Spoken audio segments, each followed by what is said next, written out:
600,000 corpses. That's the final count. 600,000 men who woke up one morning, kissed their wives goodbye, tousled their children's hair for the last time, and marched toward the bloodiest death America had ever witnessed. Picture the smell for a moment. The sickly, sweet stench of human flesh rotting under the Gettysburg sun. The agonized scream of a 17-year-old boy dying alone in the Antietam mud, calling for his mother while his guts spilled through his fingers. The crack of bones being sawed without anesthesia in field hospitals, where surgeons worked until their aprons were soaked with blood and the floor grew slippery from severed limbs. This isn't a story about heroes galloping toward glory. This is the chronicle of a nation that ripped out its own entrails with its bare hands. Yet in April 1861, the United States was a republic of 31 million people. By April 1865, it was a continental graveyard. Black-clad widows filled the streets of Boston. Orphans wandered through the smoking ruins of Atlanta. Confederate mothers buried sons whose faces had been blown away by cannonballs. Union fathers received blood-stained letters that ended mid-sentence because a bayonet had pierced through the writer's chest. This is the story of how 4 years of nightmare transformed the American soul forever. How Abraham Lincoln became the butcher who saved democracy. How Robert E. Lee became the gentleman who defended slavery. How William Tecumseh Sherman learned that total war means burning entire cities until nothing remains but ashes and weeping. There are no good guys and bad guys here, and only survivors and the dead, because the American Civil War wasn't a war. It was industrial slaughter. The first time humanity discovered that factories could mass-produce not just consumer goods, but death itself. Repeating rifles, primitive machine guns, explosives that could shred 100 men with a single blast. And when it was all over, when Lee surrendered his sword and Lincoln lay assassinated in his theater box, America had learned a truth no nation should ever know. There is no limit to the cruelty human beings can inflict on each other when they believe God is on their side. 600,000 dead, 2 million wounded, an entire generation sacrificed on the altar of one simple question. Can a nation survive half free and half slave? The answer cost more blood than any civilized people should ever spill. But they spilled it, on all of it, down to the very last drop. This is that story. No romance, no heroes, just the brutal truth of what Americans did to each other when they decided some ideas were worth more than life itself. Brace yourself, because what follows is the bloodiest story ever told on American soil, and every word of it is true. Chapter 1. A Fragile Union. The decades before the storm. There is a particular kind of silence that descends upon a nation before it tears itself apart. Not the silence of peace, but the silence of held breath. The quiet of men and women who sense that something enormous is approaching and cannot yet name it, cannot yet measure the weight of what is coming. That silence settled over the United States of America across the 3 decades before 1861. It was the silence of a republic living on borrowed time, of a constitutional experiment straining under contradictions its founders had deliberately chosen not to resolve. The United States of America was born in 1776 with a declaration that all men are created equal. Yes, it was also born with approximately 500,000 enslaved human beings counted among its population. people whose labor built its economy, whose subjugation contradicted its founding ideals, and whose presence in the constitutional framework had been negotiated, compromised, and deliberately obscured in language that avoided the word slavery entirely. The Constitution of 1787, as documented extensively in the records of the Constitutional Convention held at the Library of Congress, counted enslaved persons as 3/5 of a free individual for purposes of congressional representation, a provision that amplified Southern political power while refusing to acknowledge the humanity of those being counted. This was not an oversight. It was a bargain. And like all bargains made at the expense of justice, it accumulated interest. The first serious rupture came in 1819, when Missouri applied for admission to the Union as a slave state. The crisis that followed revealed the depth of sectional tensions that had been simmering beneath the surface of national politics. As documented in the congressional records held at the National Archives, Representative James Tolmage, Jr. of New York proposed an amendment that would gradually eliminate slavery in Missouri. The proposal ignited a firestorm. Southern congressmen saw it as a direct attack on their economic system and political power. Northern representatives increasingly viewed slavery as incompatible with American democratic ideals. The Missouri crisis was resolved through what became known as the Missouri Compromise, engineered by Speaker of the House Henry Clay in 1820. Missouri would enter as a slave state, Maine as a free state, and slavery would be prohibited in the Louisiana Territory north of the 36-degree 30-minute parallel. Thomas Jefferson, writing from his retirement at Monticello, called it a fire bell in the night and predicted it marked the knell of the Union. He understood what many others refused to see. The compromise had not solved the fundamental contradiction. It had merely postponed its reckoning. As America pushed westward through the 1830s and 1840s, that reckoning drew closer. The annexation of Texas in 1845 and the Mexican-American War that followed from 1846 to 1848 added vast new territories to the United States. So the question of slavery in these territories could no longer be avoided through genteel congressional compromise. The stakes were too high, the territories too vast, the political balance too delicate.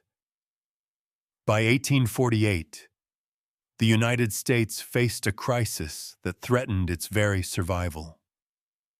California was applying for statehood as a free state, which would upset the carefully maintained balance between free and slave states in the Senate. The South threatened secession. Northern abolitionists demanded an end to slavery in the District of Columbia. Texas claimed territory extending far into what would become New Mexico, threatening war with the federal government. The country stood on the edge of an abyss. Henry Clay, now in his 70s and nearing the end of his long career, stepped forward once more with what would become known as the Compromise of 1850. According to records from the Smithsonian Institution, the compromise was a complex package deal. California would enter as a free state. The territories of New Mexico and Utah would decide the slavery question through popular sovereignty. The slave trade would be abolished in Washington, D.C., but slavery itself would remain legal there. And most controversially, a new and far more stringent Fugitive Slave Act would require federal officials and ordinary citizens to assist in the capture and return of escaped slaves. The Fugitive Slave Act of 1850, as documented in the Library of Congress's legal collections, was perhaps the most significant single factor in radicalizing Northern opinion against slavery. The law required U.S. marshals to arrest alleged fugitive slaves on the word of their supposed owners, denied alleged fugitives the right to a jury trial, and imposed heavy fines on anyone who assisted escaped slaves. For the first time, ordinary Northern citizens were legally compelled to participate in the slave system they found morally reprehensible. The law transformed abstract moral opposition to slavery into concrete personal complicity. The compromise bought peace, but at a price that would prove too high to sustain. As historian David Potter documented in his seminal work, The Impending Crisis, the Compromise of 1850 did not resolve the sectional crisis. It intensified it by making the contradiction between free and slave society more apparent and more unavoidable to ordinary Americans.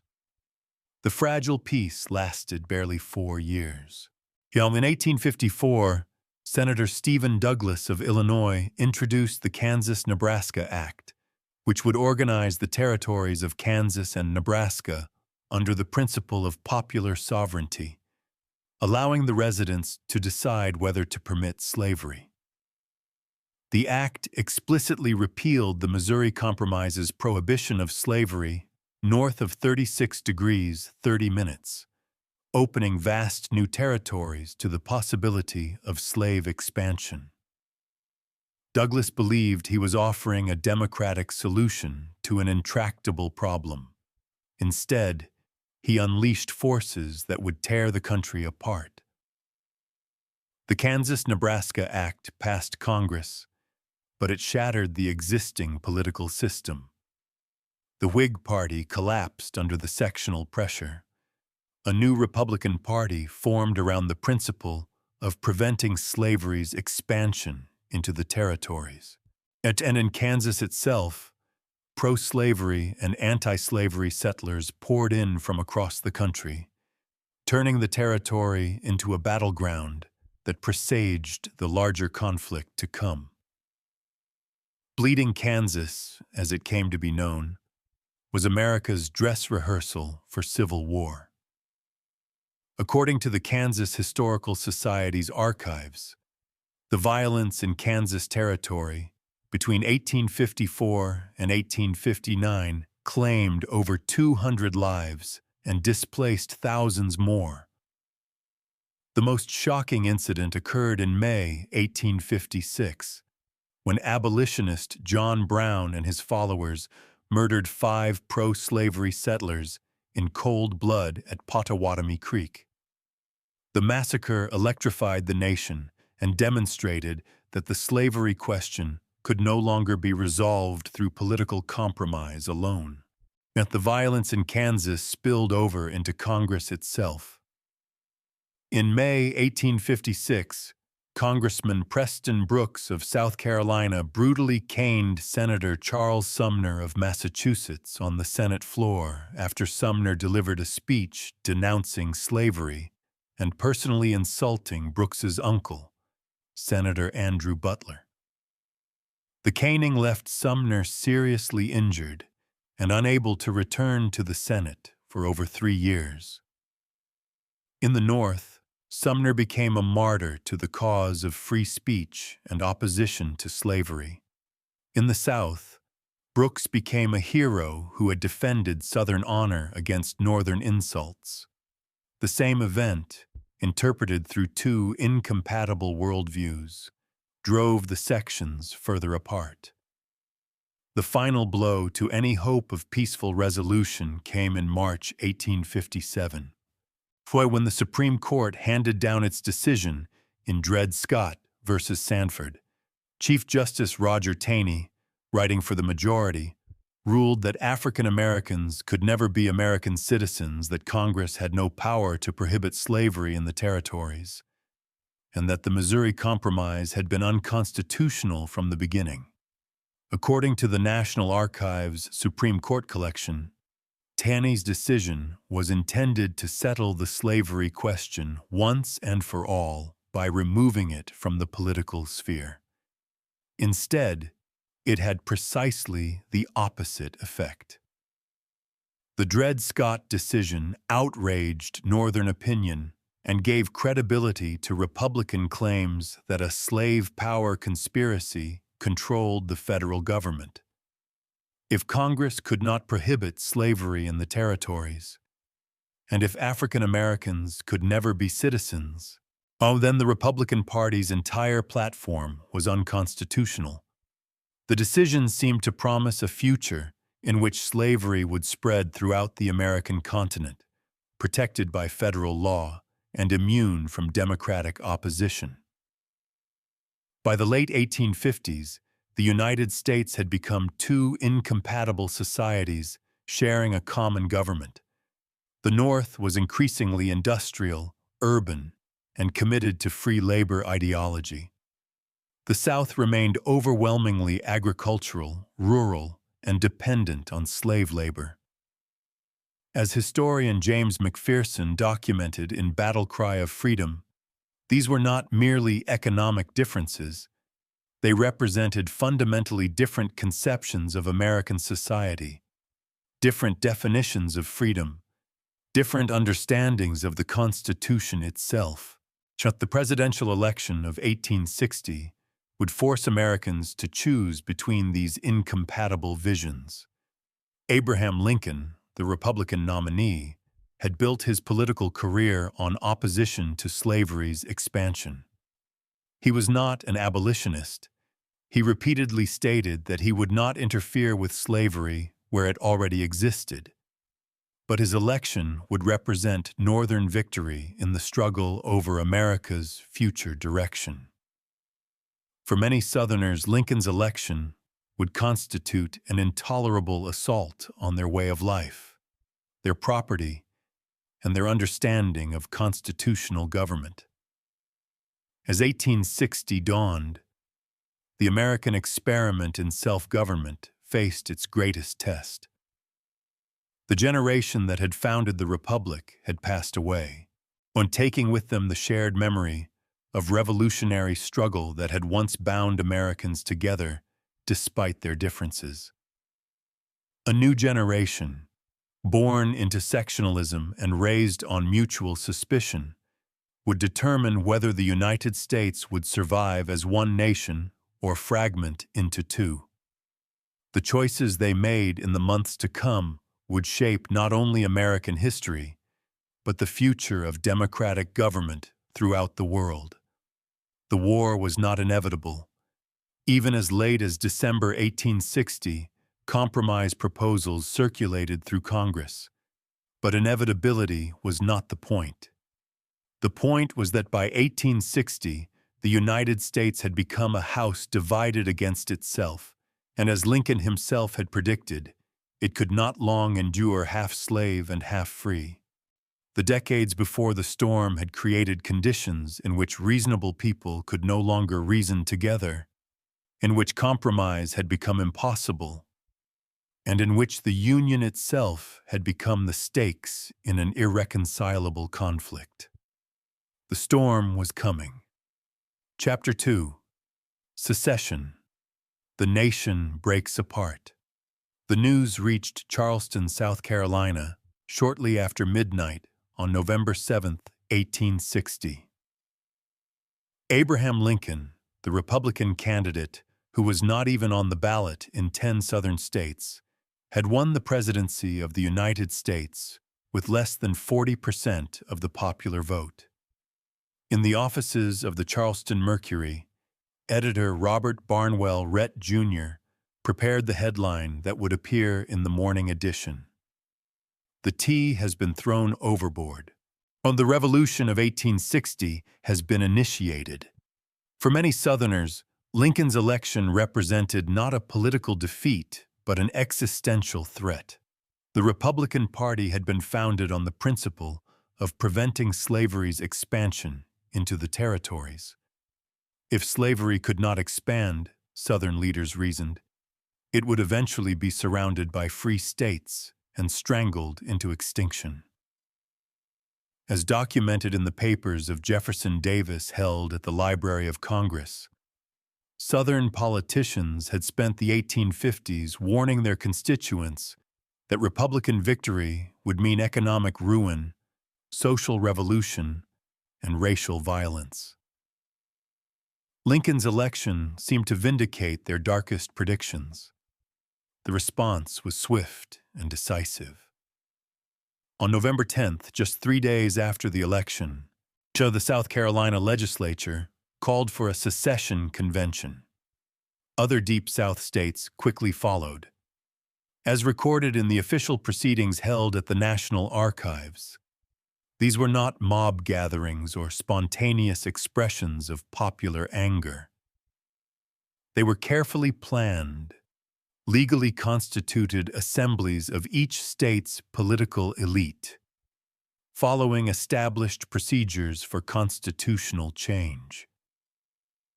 The arguments for secession, as preserved in the official declarations issued by the seceding states, were remarkably consistent. South Carolina's declaration of the immediate causes of secession, adopted on December 24, 1860, accused the northern states of violating the constitutional compact by refusing to enforce the fugitive slave law, by allowing abolitionist societies to operate freely, and by electing a president whose opinions and purposes are hostile to slavery. Georgia's declaration was even more explicit. Our position is thoroughly identified with the institution of slavery, the greatest material interest of the world.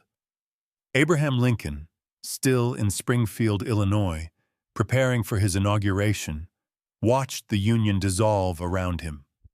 As documented in his collected papers at the Abraham Lincoln Presidential Library, he refused to make any public statements that might further inflame Southern opinion. But privately, he remained firm in his conviction that secession was illegal and that his constitutional duty required him to preserve the Union. "My dear sir," he wrote to Alexander Stephens of Georgia, "you think slavery is right and ought to be extended, while we think it is wrong and ought to be restricted. So that, I suppose, is the rub. It certainly is the only substantial difference between us." By February 1st, 1861, 7 states had seceded from the Union: South Carolina, Mississippi, Florida, Alabama, Georgia, Louisiana, and Texas. On February 4th, delegates from these states met in Montgomery, Alabama, to form a new government. According to the Confederate Constitutional Convention records preserved at the National Archives, the delegates worked with remarkable speed and efficiency.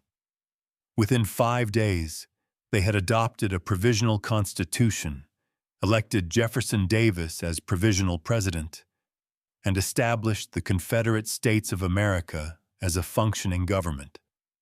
The Confederate Constitution, as documented by the Confederate Congress records, was nearly identical to the U.S.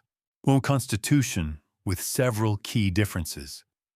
It explicitly protected slavery, prohibited the federal government from funding internal improvements, limited the president to a single 6-year term, and gave the president a line-item veto. Most significantly, it enshrined the doctrine of states' rights while simultaneously creating a strong central government to protect slavery. The contradiction was telling. Southern leaders wanted federal power when it served their interests and states' rights when it did not. Jefferson Davis, inaugurated as Confederate president on February 18th, brought impressive credentials to his new office. A West Point graduate, Mexican war hero, and former U.S. Secretary of War, Davis commanded respect throughout the South. But as historian William Cooper documented in his biography, Jefferson Davis was American. Davis also brought a rigid personality and a tendency toward micromanagement that would hamper Confederate effectiveness throughout the war. Meanwhile, in Washington, the lame duck administration of James Buchanan struggled with an unprecedented constitutional crisis. Buchanan, according to his own memoirs held at the Library of Congress, believed that while states had no right to secede, the federal government had no power to prevent them from doing so. This position satisfied no one and accomplished nothing except to allow the crisis to deepen. The critical question became what would happen to federal property in the seceded states. Most federal installations were quickly seized by state militias, but a few holdouts remained. The most significant was Fort Sumter, located on an artificial island in Charleston Harbor. Major Robert Anderson, commanding the federal garrison, had moved his troops to Sumter from the more vulnerable Fort Moultrie in December 1860. The fort had become a symbol, to Northerners, of federal authority and national unity, to Southerners, of foreign occupation and Northern aggression. Lincoln took the oath of office on March 4, 1861, before a crowd that included sharpshooters positioned on rooftops to guard against assassination attempts. His inaugural address, as recorded in the Congressional Record, was a masterpiece of carefully calibrated language designed to reassure the South while maintaining federal authority. "I have no purpose, directly or indirectly, to interfere with the institution of slavery in the states where it exists," he declared. But he also made clear that no state upon its own mere motion can lawfully get out of the Union, and that he would hold, occupy, and possess the property and places belonging to the government. The question of Fort Sumter would test both resolve and rhetoric. The garrison was running low on supplies, and Anderson reported that he could hold out only a few weeks longer. Lincoln faced an impossible choice: resupply the fort and risk triggering war, or evacuate it and effectively recognize Confederate independence. After weeks of agonizing deliberation, Lincoln chose a middle course that demonstrated his political genius. He would send supplies to the fort, but no reinforcements or weapons, as documented in the Lincoln Papers, and he informed South Carolina Governor Francis Pickens that an attempt will be made to supply Fort Sumter with provisions only, and that, if such attempt be not resisted, no effort to throw in men, arms, or ammunition will be made without further notice. This decision placed the burden of choice on Jefferson Davis and the Confederate government. They could allow the resupply and appear weak before their own people, or they could fire on the supply ships and bear responsibility for starting a war. On April 9th, Davis and his cabinet decided on war. As Confederate Secretary of War, Leroy Walker telegraphed to General P.G.T. Beauregard in Charleston, "If you have no doubt of the authorized character of the agent who communicated to you the intention of the Washington government to supply Fort Sumter by force, you will at once demand its evacuation, and if this is refused, proceed, in such manner as you may determine, to reduce it." At 4:30 on the morning of April 12, 1861, Confederate batteries opened fire on Fort Sumter. The bombardment continued for 34 hours. Anderson, with no hope of relief and no desire to shed blood unnecessarily, surrendered on April 13th. Remarkably, no one was killed during the bombardment. The only casualties occurred when a cannon exploded during the surrender ceremony, killing 2 Union soldiers. News of Fort Sumter's surrender electrified both sections. In Charleston, crowds celebrated in the streets. In the North, the attack on the flag galvanized public opinion behind Lincoln's administration. as documented in northern newspapers of the period, and held in the American Periodicals collection at the Smithsonian.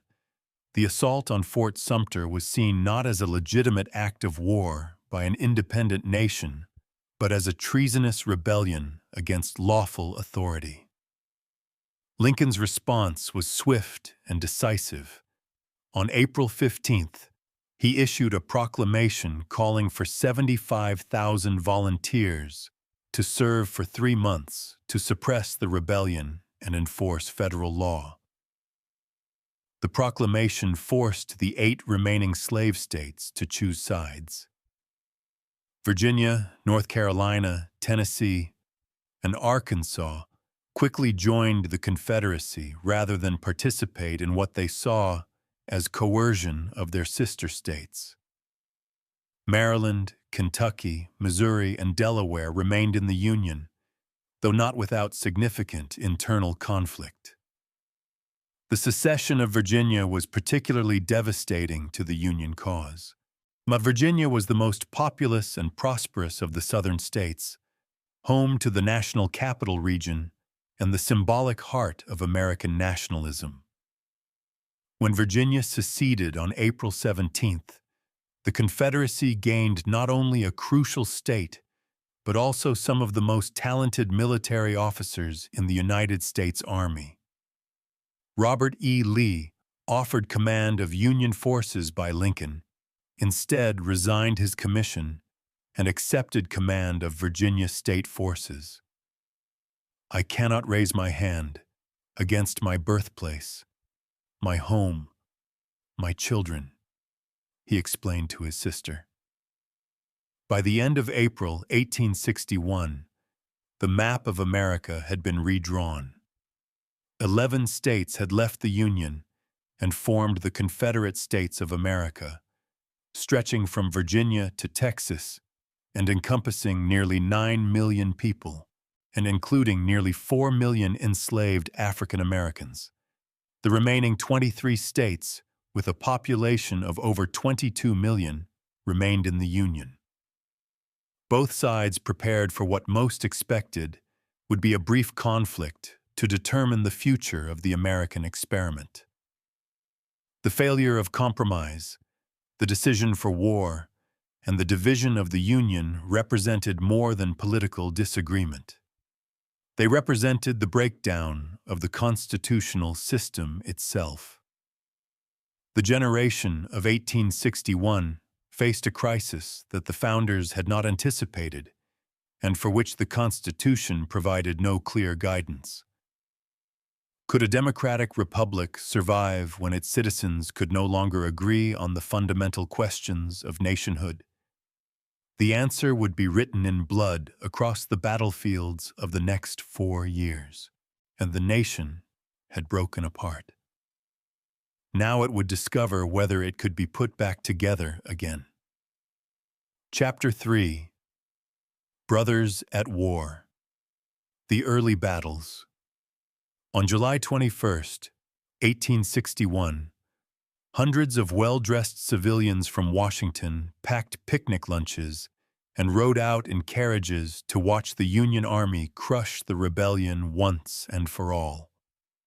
They positioned themselves on hills overlooking a small stream called Bull Run, near the village of Manassas, Virginia, expecting to witness a brief and glorious victory that would restore the Union and vindicate democratic government before the world.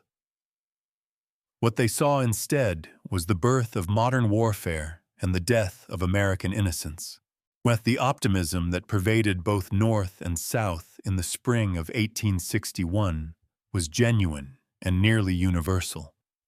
In the North, General Winfield Scott's prediction that the war would be over by Christmas seemed conservative to many. The Union possessed overwhelming advantages in population, industry, railroads, and naval power. As documented in the official records held at the National Archives, the North had 22 million people compared to the South's 9 million, including nearly 4 million enslaved persons. Northern factories produced 19 times as many manufactured goods as Southern ones. The North had 30,000 miles of railroad track, compared to the South's 9,000. But numbers on paper told only part of the story. Yet the Confederacy possessed advantages that statistics could not measure. Interior lines of communication, a defensive strategy that required only survival rather than conquest, and perhaps most importantly, a military tradition that had produced some of the finest officers in American history. As documented in the West Point alumni records, Southern graduates of the military academy had resigned their commissions in droves to serve the Confederacy, depriving the Union of experienced leadership just when it was needed most. The First Battle of Bull Run began as General Irvin McDowell attempted to execute a complex flanking maneuver against Confederate forces commanded by General Pierre G.T. Beauregard. McDowell's plan, as preserved in his official reports, as it was sound in theory, pinned down the Confederate center while swinging around their left flank to cut off their retreat to Richmond. The execution, however, revealed the fundamental problem facing both armies. They were composed largely of enthusiastic amateurs led by officers with no experience commanding large formations in battle. According to eyewitness accounts preserved at the Library of Congress, the Union attack initially succeeded. Federal troops crossed Bull Run at Sudley Ford and drove back Confederate defenders in fierce fighting around Henry House Hill. For several hours, it appeared that McDowell's plan would work. Confederate forces began to fall back in disorder, and Union victory seemed assured. Then the tide turned with dramatic suddenness. Fresh Confederate troops arrived by railroad from the Shenandoah Valley, demonstrating for the first time the military importance of rapid transportation by rail. General Thomas J. Jackson earned his famous nickname Stonewall by rallying Confederate forces on Henry House Hill. As General Bernard B. reportedly shouted to his retreating troops, "There is Jackson standing like a Stonewall. Let us determine to die here, and we will conquer." The Confederate counterattack struck Union forces that were already tired, confused, and stretched thin by their morning advance. The Federal retreat began as an orderly withdrawal, but quickly degenerated into a rout as panic spread through the ranks. According to Russell's dispatches to the Times of London, held in the Smithsonian's newspaper collection, the army seemed to dissolve as Confederate cavalry pursued the fleeing Yankees back toward Washington. The civilian spectators who had come to watch a victory found themselves fleeing for their lives alongside the soldiers. Their carriages clogged the roads, adding to the chaos and confusion of the retreat. The image of well-dressed Washingtonians abandoning their picnic baskets to escape Confederate cavalry became a lasting symbol of Northern humiliation and Southern triumph. The casualty figures from First Bull Run were modest by later standards, approximately 900 Union and 400 Confederate losses, but the psychological impact was enormous. In the South, victory confirmed expectations that one Southern gentleman could whip 10 Yankees. In the North, defeat shattered illusions about a quick and easy victory. And as documented in Northern newspaper editorials of the period, the mood shifted overnight from confident optimism to grim determination. Abraham Lincoln's response to Bull Run revealed the qualities that would make him one of history's great war leaders. Rather than seeking scapegoats or making excuses, he quietly began the massive expansion of Union military forces. On July 22nd, the day after the battle, he signed legislation calling for 500,000 volunteers to serve for 3 years. He also summoned General George B. McClellan from his successful campaign in Western Virginia to command the army defending Washington. McClellan was, in many ways, perfectly suited to the task of rebuilding Union morale and military capability. A West Point graduate who had studied European military methods, and he possessed organizational genius and inspired tremendous loyalty among his troops. As documented in his extensive correspondence held at the Library of Congress, McClellan transformed the mob of demoralized volunteers into what he proudly called the Army of the Potomac. He built fortifications around Washington, organized supply systems, and drilled his troops relentlessly. By autumn 1861, he had created a formidable military machine. But McClellan also possessed fatal flaws that would plague Union efforts for years. He consistently overestimated enemy strength, hesitated to engage in battle, and nursed political ambitions that put him at odds with the Lincoln administration. Most dangerously, he developed a messianic complex that led him to see himself as the savior of the Union and Lincoln as an obstacle to victory. "I can do it all," he wrote to his wife in November 1861. While McClellan organized his Grand Army, fighting continued on other fronts that received less attention, but proved equally important to the war's outcome. In Missouri, Union forces under General Nathaniel Lyon were defeated at the Battle of Wilson's Creek in August 1861, but they succeeded in keeping Missouri in the Union despite significant Confederate sympathy. In Kentucky, both sides initially respected the state's declared neutrality, but Confederate forces under General Leonidas Polk violated that neutrality in September, driving Kentucky into the Union camp. The naval war began immediately and proved crucial to the Union's ultimate victory. The Union Navy, under Secretary Gideon Welles, who implemented what became known as the Anaconda Plan, a comprehensive blockade of southern ports designed to strangle Confederate commerce and prevent foreign intervention. As documented in Navy Department records at the National Archives, the blockade began with only 42 ships attempting to seal over 3,000 miles of Confederate coastline. It seemed impossible, and initially it was largely ineffective. The Confederacy's response to the blockade produced one of the war's most dramatic innovations. Confederate Secretary of the Navy Stephen Mallory, recognizing that the South could never match Union numbers, decided to revolutionize naval warfare through technology. In March 1862, the ironclad CSS Virginia, built on the hull of the scuttled USS Merrimack, steamed out of Norfolk to attack the wooden ships of the Union blockading fleet. The Virginia's assault on March 8, 1862, was devastating and seemingly unstoppable. The ironclad rammed and sank the USS Cumberland, then destroyed the USS Congress with explosive shells.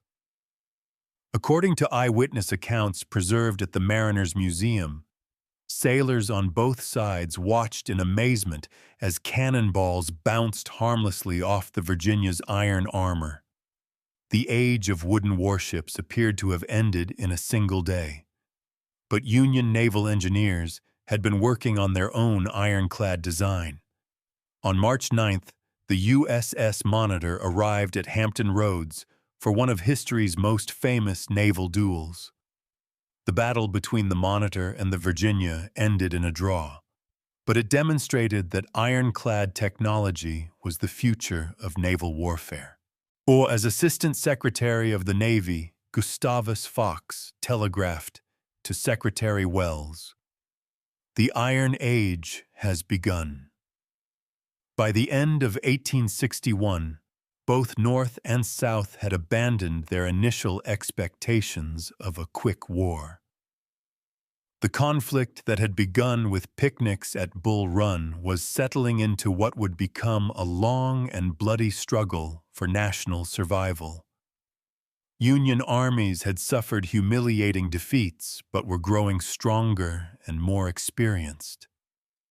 Confederate forces had won dramatic victories, but faced an enemy with vastly superior resources and industrial capacity. The early battles revealed fundamental truths about the conflict ahead. This would not be a war of gentlemen fighting according to established rules. It would be a war of entire populations, utilizing the full productive capacity of industrial society. The railroad, the telegraph, the mass-produced rifle, and the ironclad warship were transforming warfare itself. Most ominously, the casualty rates at Bull Run and Wilson's Creek suggested that battles in this war would consume lives on a scale unprecedented in American experience. As 1862 dawned, both sides prepared for campaigns that would dwarf the early skirmishes.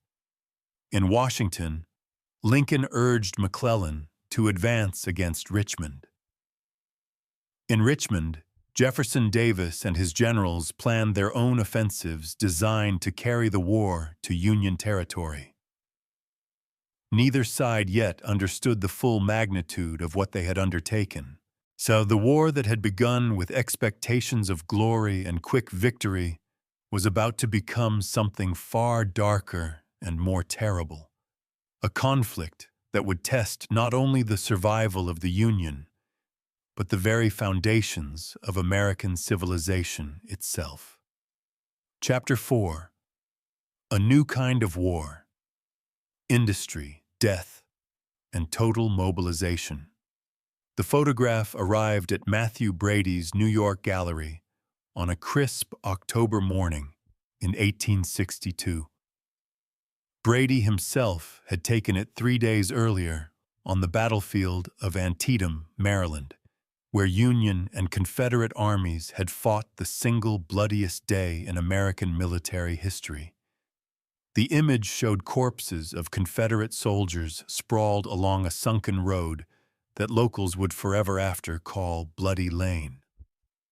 Their bodies lay twisted and broken, and some with faces turned skyward, as if questioning heaven itself.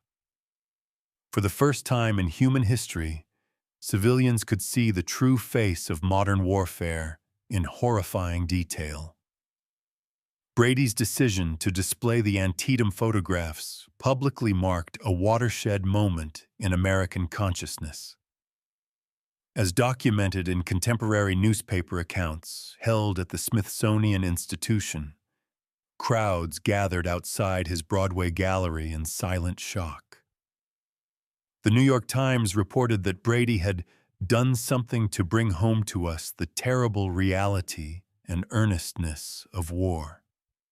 The dead of Antietam stared back at living Americans who had never seen such carnage, forcing them to confront what their nation was becoming. The transformation of warfare was not limited to its visual representation.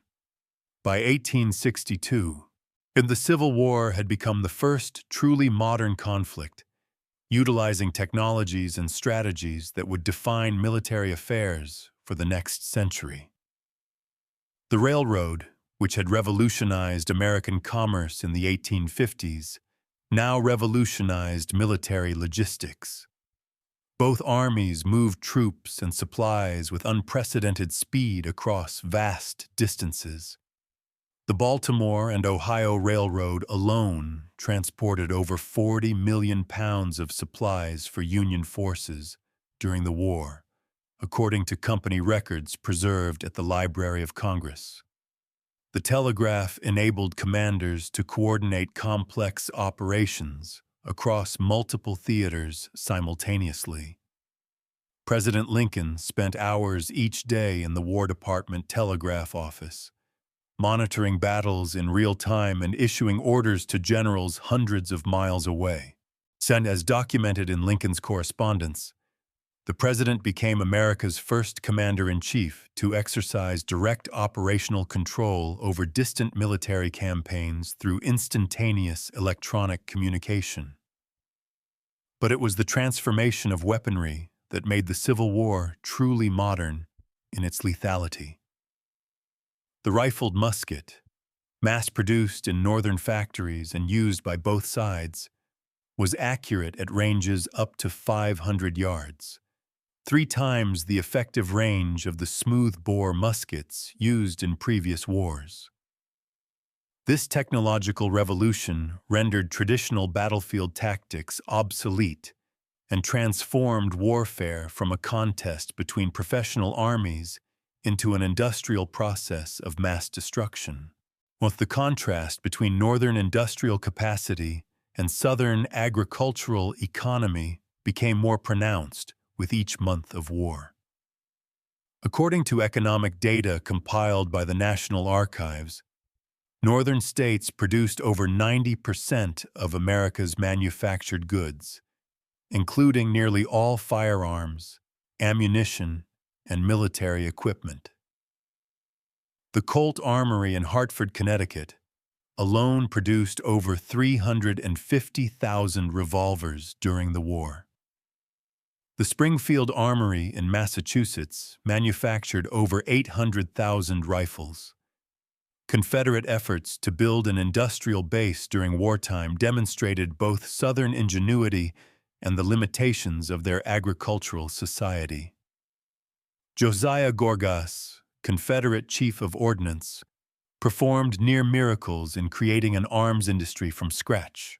But the Tredegar Iron Works in Richmond became the South's primary source of artillery and naval guns.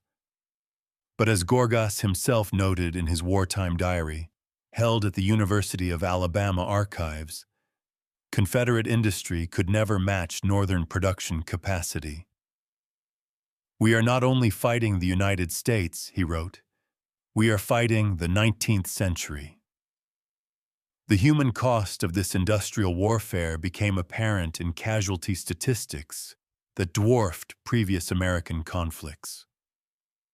The Battle of Antietam on September 17, 1862, resulted in over 23,000 casualties in a single day, more than all previous American wars combined. According to medical records preserved at the National Archives, Union forces alone suffered over 12,000 casualties, including over 2,000 killed outright. And medical services on both sides were overwhelmed by the scale of casualties and the nature of wounds inflicted by rifled weapons. Military surgeons trained to treat sword cuts and smooth-bore musket wounds faced injuries from high-velocity bullets that shattered bones and destroyed tissue in ways never seen before. Amputation became the standard treatment for limb wounds, leading to over 60,000 amputations during the war, according to records from the Surgeon General's office.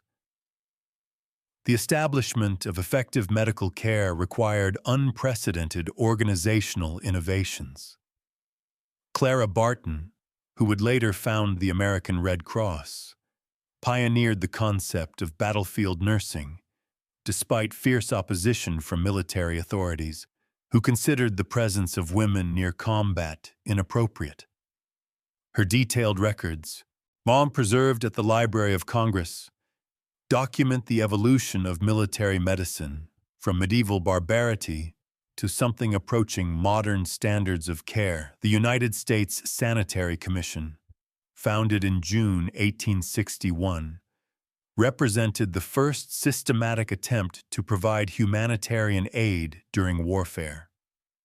According to the Commission's reports, held at the National Archives, volunteer organizations raised over $50 million for medical supplies, established hospitals, and provided comfort items for soldiers. The Commission's work demonstrated the power of civilian organization and foreshadowed the total mobilization of society that would characterize 20th century conflicts.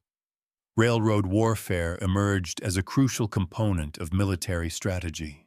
When both sides recognized that controlling rail networks was essential to moving armies and supplies, Union forces developed specialized railroad construction units that could rebuild destroyed tracks with remarkable speed. Confederate forces became experts at destroying railroads, developing techniques for heating rails and twisting them around trees in shapes called Sherman's neckties, after the Union general who perfected railroad destruction. The war transformed American industry in ways that extended far beyond military production. Government contracts stimulated innovations in manufacturing, transportation, and communication that would drive post-war economic growth. The Pacific Railway Act of 1862, authorizing construction of the Transcontinental Railroad, it demonstrated how wartime mobilization could accomplish projects previously considered impossible. As documented in congressional records, the federal government provided unprecedented financial support for private industry in the name of national defense. Women's participation in the war effort expanded far beyond traditional roles of nursing and supply collection. Thousands of women worked in government offices and munitions factories, earning wages and gaining experience that would reshape American society after the war. According to records from the Treasury Department, over 700 women worked as federal clerks in Washington by 1865, earning salaries equal to those of men performing similar work.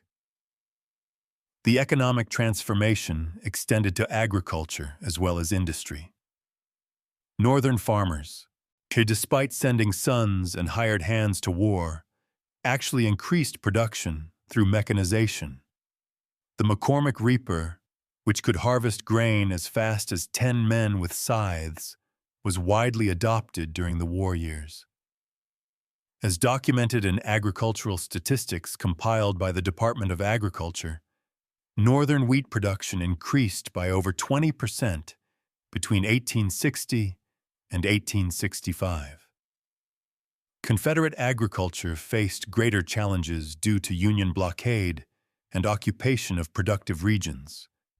The Southern transportation system, inadequate even before the war, broke down under military pressure. According to Confederate government records held at Duke University, food shortages in southern cities became critical by 1863, leading to riots in Richmond and other urban centers. Perhaps most significantly, the war demonstrated that democratic societies could mobilize resources on a scale previously associated only with absolute monarchies. The Union government's ability to raise armies exceeding 1 million men, finance multi-billion-dollar military operations, and coordinate complex campaigns across a continental theater proved that Republican institutions could wage modern warfare effectively.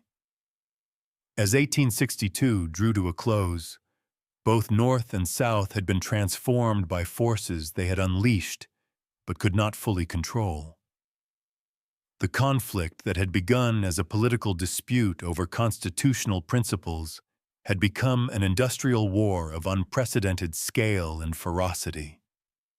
Matthew Brady's photographs of Antietam had shown Americans the face of modern warfare.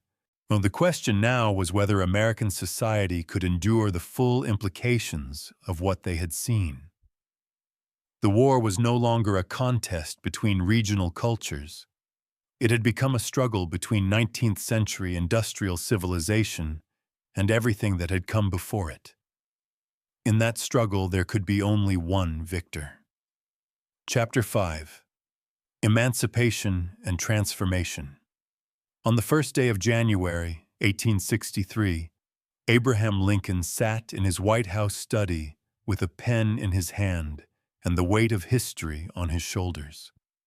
Before him lay the final draft of the Emancipation Proclamation, a document that would transform a war for union into a war for human freedom and fundamentally alter the character of American society.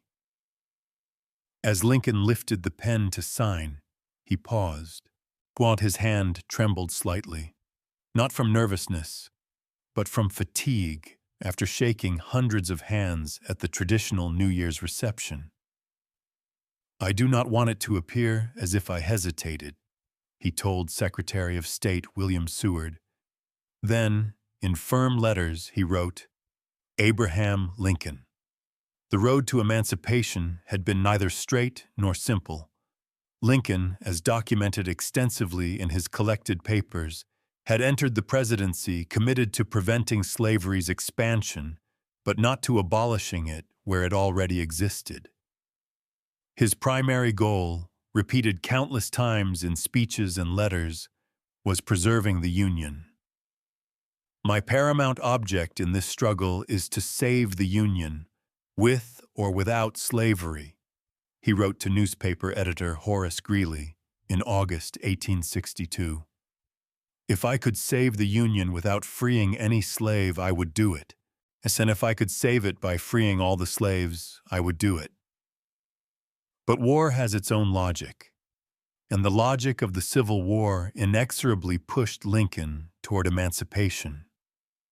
As Union armies advanced into Confederate territory, enslaved people by the thousands fled to federal lines seeking freedom. Military commanders faced a practical problem: what to do with these refugees. Some generals returned escaped slaves to their owners under the Fugitive Slave Law. Others, like General Benjamin Butler at Fortress Monroe, Virginia, declared slaves to be contraband of war, enemy property that could be legally seized. The contraband camps that sprang up around Union military posts became inadvertent laboratories for freedom, as documented in the records of the Freedmen's Bureau, held at the National Archives. To these camps housed hundreds of thousands of formerly enslaved people and provided their first taste of liberty. The camps also demonstrated to Northern soldiers and civilians the reality of slavery, not the benevolent institution described by Southern apologists, but a system of brutal exploitation that drove human beings to risk everything for freedom. Frederick Douglass, the escaped slave who had become America's most powerful advocate for abolition, understood better than most how the war was changing. In speeches recorded in the Douglass Papers at the Library of Congress, he argued that the conflict could not be won without enlisting enslaved people in the fight for freedom. "This is no time to fight with one hand when both are needed," Douglass declared. "This is no time to fight only with your white hand, and allow your black hand to remain tied behind you." Military necessity gradually convinced Lincoln that Douglass was right. The Confederacy was using enslaved labor to build fortifications, transport supplies, and grow food for its armies. Emancipation would strike a devastating blow at Confederate military capability while providing the Union with a vast new source of manpower. As Lincoln explained to border state representatives in July 1862, things had gone from bad to worse, until I felt that we had reached the end of our rope on the plan of operations we had been pursuing. The preliminary Emancipation Proclamation, issued on September 22, 1862, after the Union victory at Antietam, served notice to Confederate states that they had 100 days to return to the Union or face the liberation of their enslaved population. The timing was crucial. Lincoln needed a military victory to give the proclamation credibility and prevent it from appearing to be an act of desperation. The final proclamation, issued on January 1st, 1863, was both more limited and more revolutionary than many Americans expected. It freed only slaves in areas still in rebellion, leaving slavery intact in border states and Union-occupied Confederate territory. But it also authorized the enlistment of African American soldiers in the Union Army and fundamentally transformed the war's moral character. As documented in contemporary European diplomatic correspondence held at the National Archives, the proclamation made foreign intervention on behalf of the Confederacy virtually impossible by casting the war as a struggle against slavery. The response to emancipation was immediate and dramatic. In the North, abolitionists hailed Lincoln as the great emancipator. War Democrats and conservative Republicans criticized the proclamation as unconstitutional and politically disastrous. In the South, Confederate leaders denounced it as an incitement to slave rebellion and proof of Lincoln's radical intentions. Perhaps most significantly, enslaved people throughout the Confederacy understood that their liberation was now a Union war aim, and that Union military success would bring them freedom. The enlistment of African American soldiers proved to be one of the war's most significant developments. Despite initial resistance from white soldiers and officers, approximately 200,000 African Americans served in Union forces during the war. According to military records compiled by the Adjutant General's Office, African American troops participated in over 400 battles and played crucial roles in Union victory. The famous 54th Massachusetts Infantry Regiment, composed of free African Americans from across the North, became a symbol of Black military valor. The regiment's assault on Fort Wagner in Charleston Harbor on July 18, 1863, resulted in heavy casualties but demonstrated African American courage under fire. As documented in the regimental records held at the Massachusetts Historical Society, the attack transformed Northern attitudes toward Black military service and provided powerful evidence of African American fitness for citizenship. The participation of formerly enslaved people in Union armies added a dimension of revolutionary warfare to the conflict. As Union forces advanced through Confederate territory, enslaved people provided intelligence, served as guides, and joined the advancing armies in massive numbers. Confederate authorities recognized the threat and imposed increasingly harsh penalties on slaves who aided Union forces, but they could not prevent the gradual collapse of the plantation system. The international implications of emancipation proved as important as its domestic effects. Great Britain and France, both of which had abolished slavery in their colonies, could not support the Confederacy once the war became explicitly about human freedom. As documented in British Foreign Office records, Confederate hopes for European recognition and intervention effectively ended with the Emancipation Proclamation. The transformation of the war's aims created new challenges for Union military and political leadership. Soldiers who had enlisted to preserve the Union now found themselves fighting to free enslaved people, a cause that some embraced enthusiastically and others rejected entirely. Democratic opposition to emancipation contributed to Union electoral losses in the 1862 midterm elections and fueled anti-war sentiment in northern cities. The most violent expression of opposition to emancipation occurred in New York City in July 1863, when implementation of the military draft triggered 4 days of rioting that targeted African Americans and abolitionists. According to contemporary accounts preserved at the New York Historical Society, the riots resulted in over 100 deaths and demonstrated the depth of racial animosity in northern urban centers. Federal troops had to be diverted from the Gettysburg campaign to restore order in America's largest city. Despite opposition and violence, emancipation gradually gained support as Union military fortunes improved. The heroism of African American soldiers, the effectiveness of emancipation as a war measure, and the moral clarity it brought to the Union cause convinced many previously skeptical Northerners. As documented in wartime correspondence held at various state historical societies, soldiers who initially opposed emancipation often changed their views after witnessing slavery firsthand in the South. The process of emancipation varied greatly across different regions and circumstances. In areas occupied by Union forces, enslaved people often claimed their freedom immediately.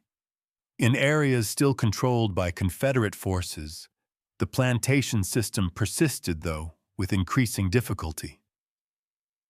Border states like Maryland and Missouri experienced gradual emancipation as state governments, under federal pressure, adopted plans for compensated abolition.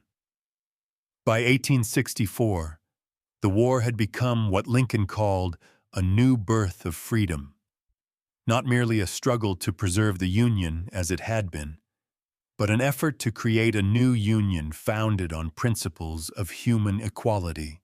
The 13th Amendment to the Constitution, passed by Congress in January 1865 and ratified by the states in December, would make emancipation permanent and universal throughout the United States. The transformation from a war for union to a war for freedom represented perhaps the most significant expansion of human liberty in world history. 4 million human beings, held in bondage for generations, gained their freedom through the convergence of their own resistance, Union military victory, and Lincoln's evolving understanding of presidential power during wartime. As Frederick Douglass observed in his autobiography, no man can put a chain about the ankle of his fellow man without at last finding the other end fastened about his own neck. The Civil War had broken those chains, but the task of building a society based on genuine equality would prove even more challenging than winning the war itself. Chapter 6, Gettysburg and the Turning Point. The roads leading to Gettysburg, Pennsylvania, on the morning of July 1st, 1863, carried more than 2 great armies converging for battle.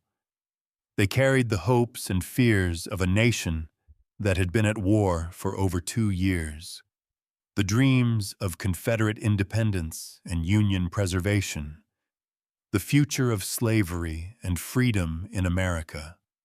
Neither Robert E. Lee nor George G. Meade intended to fight at this small market town in south-central Pennsylvania. But sometimes history chooses its own stage, and on this stage, the fate of the American Republic would be decided. While Lee's decision to invade Pennsylvania for the second time represented Confederate grand strategy at its most ambitious and most desperate. After his stunning victory at Chancellorsville in May 1863, Lee convinced Jefferson Davis that an offensive campaign into Union territory offered the Confederacy's best hope for achieving independence.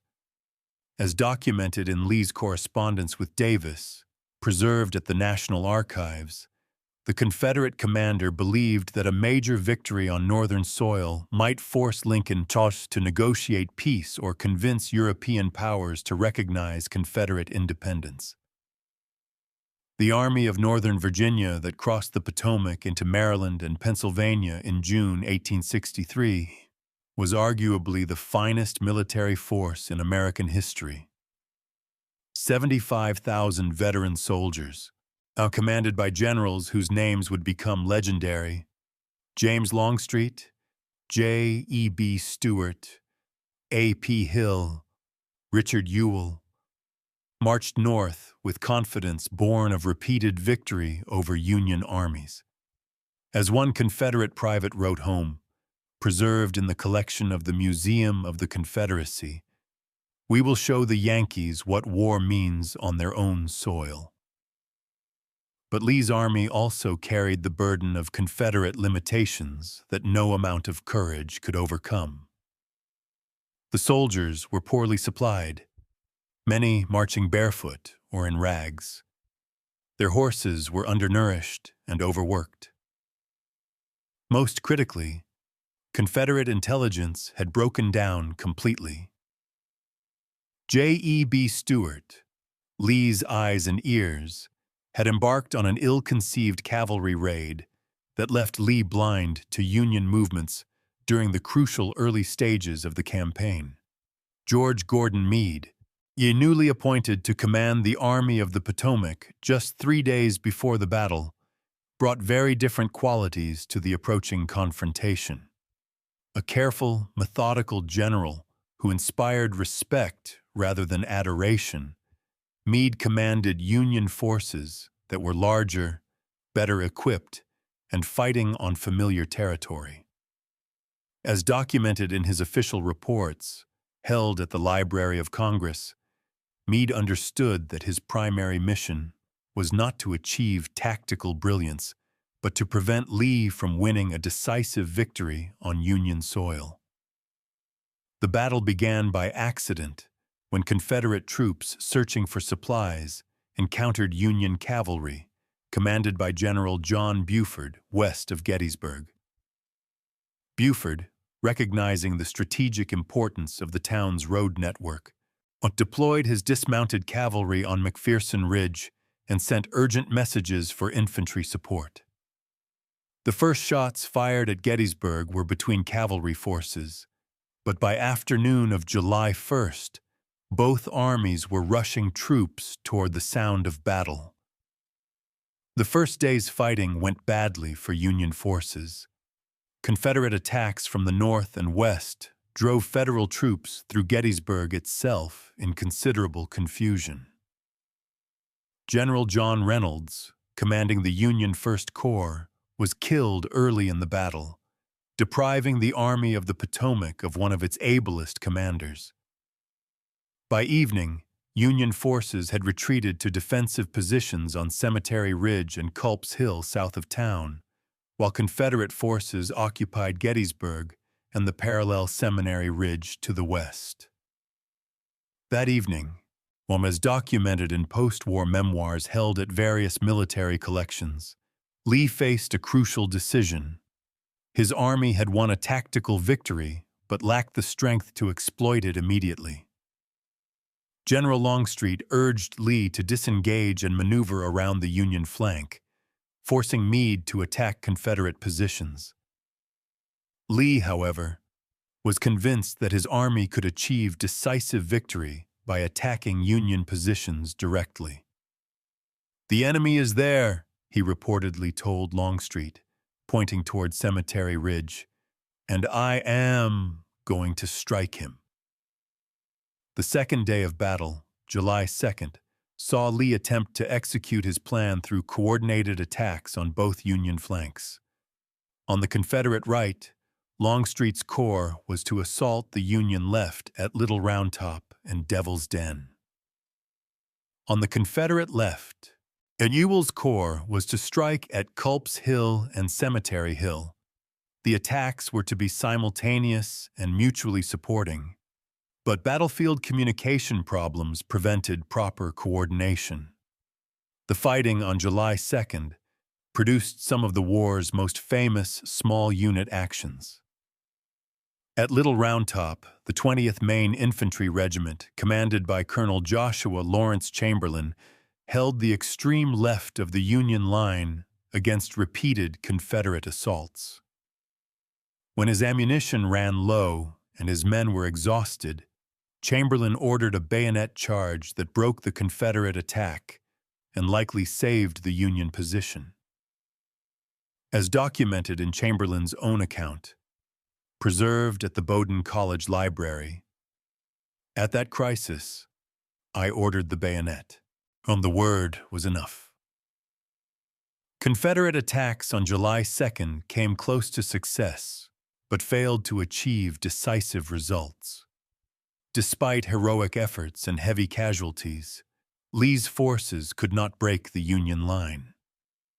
Meade, showing the defensive skill that made him Lee's most effective opponent, used interior lines to shift reinforcements to threatened points and maintain the integrity of his position. The failure of July 2nd's attacks should have convinced Lee to withdraw or seek a different strategy. Instead, he decided on one final desperate assault against the center of the Union line. Pickett's charge, as it came to be known, represented Confederate hopes and limitations in their starkest form. But 15,000 Confederate soldiers would attack across nearly a mile of open ground against prepared positions defended by artillery and rifled muskets. Precisely the kind of frontal assault that had failed repeatedly throughout the war. The artillery bombardment that preceded Pickett's charge was the largest in American history up to that time. According to eyewitness accounts preserved at Gettysburg National Military Park, over 150 Confederate guns opened fire on the Union Center at 1 o'clock on July 3rd. The Union artillery responded, creating a cannonade that could be heard over 100 miles away. But the Confederate bombardment, while spectacular, was largely ineffective. Most shells passed over the heads of Union infantry, failing to suppress the defensive positions. At 3 o'clock in the afternoon, the Confederate infantry began their advance. General George Pickett's Virginia Division, supported by troops from Hill's Corps and Pettigrew's command, stepped off from Seminary Ridge in parade ground formation. They presented a magnificent sight. Banners flying, officers mounted, ranks dressed as if for review. It was also a doomed sight, as every military professional watching from Cemetery Ridge understood. The charge began with disciplined precision, but quickly deteriorated under Federal fire. Union artillery, commanded by Brigadier General Henry Hunt, waited until the Confederate lines came within effective range, then opened with devastating effect. Canister rounds, artillery shells filled with metal balls, tore great gaps in the Confederate ranks. Still, the attack continued. With individual soldiers and small groups reaching the low stone wall that marked the Union position. The high water mark of the Confederacy came at the angle, a slight bend in the Union line, where a few dozen Confederate soldiers briefly penetrated Federal positions. For perhaps 15 minutes, the outcome of the entire war seemed to hang in the balance as Confederate and Union soldiers fought hand-to-hand combat around the Union artillery pieces. Then Federal reinforcements arrived, and the Confederate assault collapsed. The retreat from Pickett's charge was as heartbreaking as the advance had been heroic. Of the 15,000 Confederate soldiers who began the assault, fewer than half returned unhurt to Seminary Ridge. Entire regiments had been destroyed, and the flower of Confederate manhood lay dead or wounded in the fields between the ridges, as General Pickett supposedly replied when Lee ordered him to prepare his division for a possible Federal counterattack. "General Lee, I have no division anymore." Lee's response to the failure of Pickett's charge revealed both his greatness and his limitations as a commander. Riding among his shattered troops, he took full responsibility for the disaster. "It is all my fault," he told the survivors. "Get together and let us do the best we can towards saving that which is left us." But his decision to gamble everything on a single assault had cost the Confederacy its finest army and its best chance for independence. Meade's decision not to pursue Lee's retreating army became one of the war's great controversies. Lincoln, who, as documented in his correspondence, was furious that Lee had been allowed to escape across the Potomac. "We had them within our grasp," the president lamented. "We had only to stretch forth our hands, and they were ours." But Meade's caution, while frustrating to Lincoln, was tactically sound. The Army of the Potomac had suffered over 23,000 casualties and was in no condition for immediate pursuit of a dangerous enemy. As the armies separated and the immediate crisis passed, the strategic implications of Gettysburg became clear. Lee's invasion of Pennsylvania had failed catastrophically. The Army of Northern Virginia, while still formidable, would never again possess the strength to threaten Union territory. Confederate hopes for foreign recognition had been dealt a fatal blow. Most importantly for Union morale, the supposedly invincible Robert E. Lee had been decisively defeated. 4 months after the battle, Lincoln traveled to Gettysburg to dedicate a national cemetery for the Union dead. His brief address, lasting less than 3 minutes, transformed the battlefield from a site of tactical victory into a symbol of national redemption. As documented in contemporary newspaper accounts, Lincoln redefined the war's purpose in language that elevated the struggle from political dispute to moral crusade. "That we here highly resolve that these dead shall not have died in vain, that this nation, under God, shall have a new birth of freedom, and that government of the people, by the people, for the people, shall not perish from the earth." Gettysburg marked the beginning of the end for Confederate independence, though 2 years of hard fighting remained. Lee would continue to demonstrate tactical brilliance in defending Virginia, but he would never again possess the strategic initiative. The tide had turned, not through any single moment, but through the accumulation of casualties, resources, and will that the Confederacy could not replace. In the fields around a small Pennsylvania town, the fate of the American experiment had been decided. The Union would survive, slavery would die, and the United States would emerge from its greatest trial as a truly united nation. Chapter 7. The War of Attrition. By the autumn of 1863, the character of the American Civil War had fundamentally changed. Gone were the romantic notions of quick victory and glorious battle that had animated both sides in 1861. In their place stood a grim reality that would define modern warfare for the next century.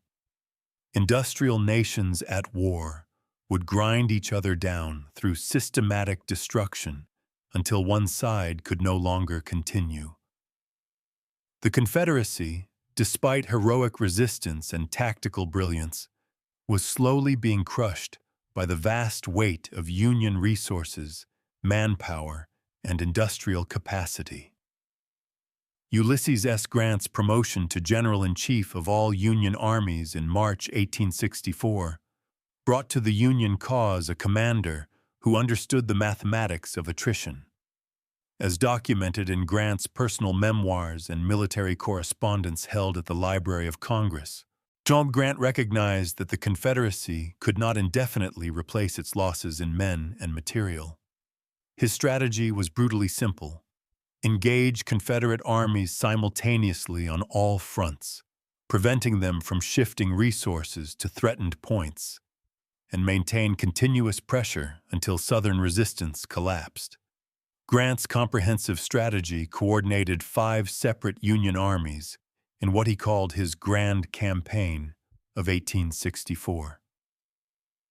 While Grant himself accompanied Meade's Army of the Potomac against Lee in Virginia, Sherman would advance from Chattanooga toward Atlanta. Banks would move against Mobile. Butler would threaten Richmond from the James River, and Sigel would operate in the Shenandoah Valley. As Grant explained to Lincoln, "Those not skinning can hold a leg." The Overland Campaign that began in May 1864 demonstrated both Grant's determination and the terrible cost of his strategy. In a series of battles, the Wilderness, Spotsylvania Courthouse, Cold Harbor, Grant's forces suffered staggering casualties while inflicting equally heavy losses on Lee's army. The Battle of Cold Harbor on June 3, 1864, saw Union forces suffer 7,000 casualties in less than an hour in what Grant himself later called the assault he most regretted ordering.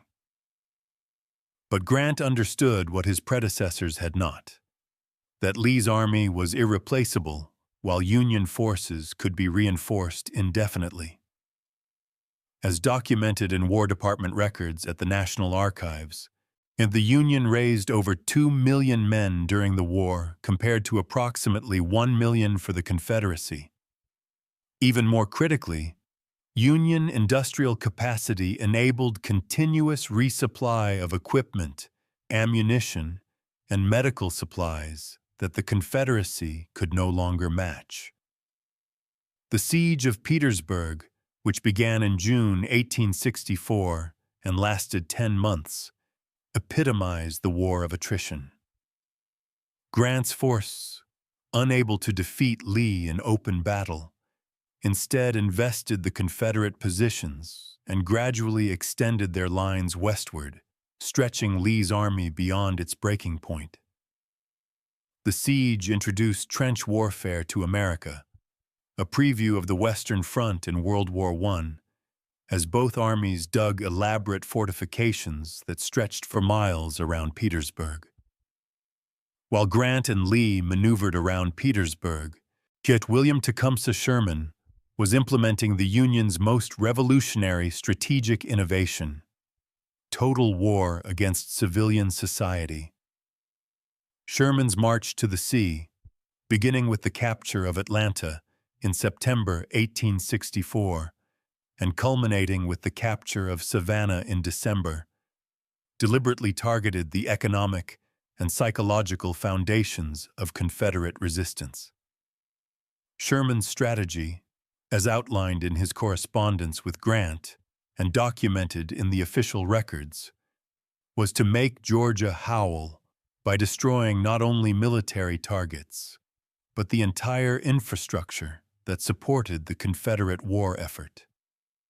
His 60,000 men cut a swath of destruction 60 miles wide across Georgia, destroying railroads, burning mills, confiscating livestock, and consuming or destroying food supplies that might feed Confederate armies. Note, the march to the sea represented a fundamental shift in warfare philosophy. Sherman was not merely defeating Confederate armies, he was destroying the society that sustained them. As he wrote to Grant in December 1864, "I can make the march and make Georgia howl." The campaign proved that the Confederacy could not protect its civilian population and demonstrated that Confederate independence was an impossible dream. The psychological impact of Sherman's march equaled its material destruction. Southern morale, sustained for 3 years by faith in Confederate military prowess, cracked under the reality of Union armies moving unopposed through the Confederate heartland. As documented in Confederate correspondence and diaries held at various Southern historical societies, the march convinced many Confederates that their cause was hopeless. Sherman's subsequent campaign through South Carolina in early 1865 was even more destructive. South Carolina, as the first state to secede and the birthplace of secession, faced particular wrath from Union soldiers who blamed it for starting the war.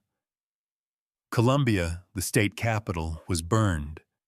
Whether by retreating Confederates or advancing Federals remains historically disputed, and much of the city was reduced to ashes.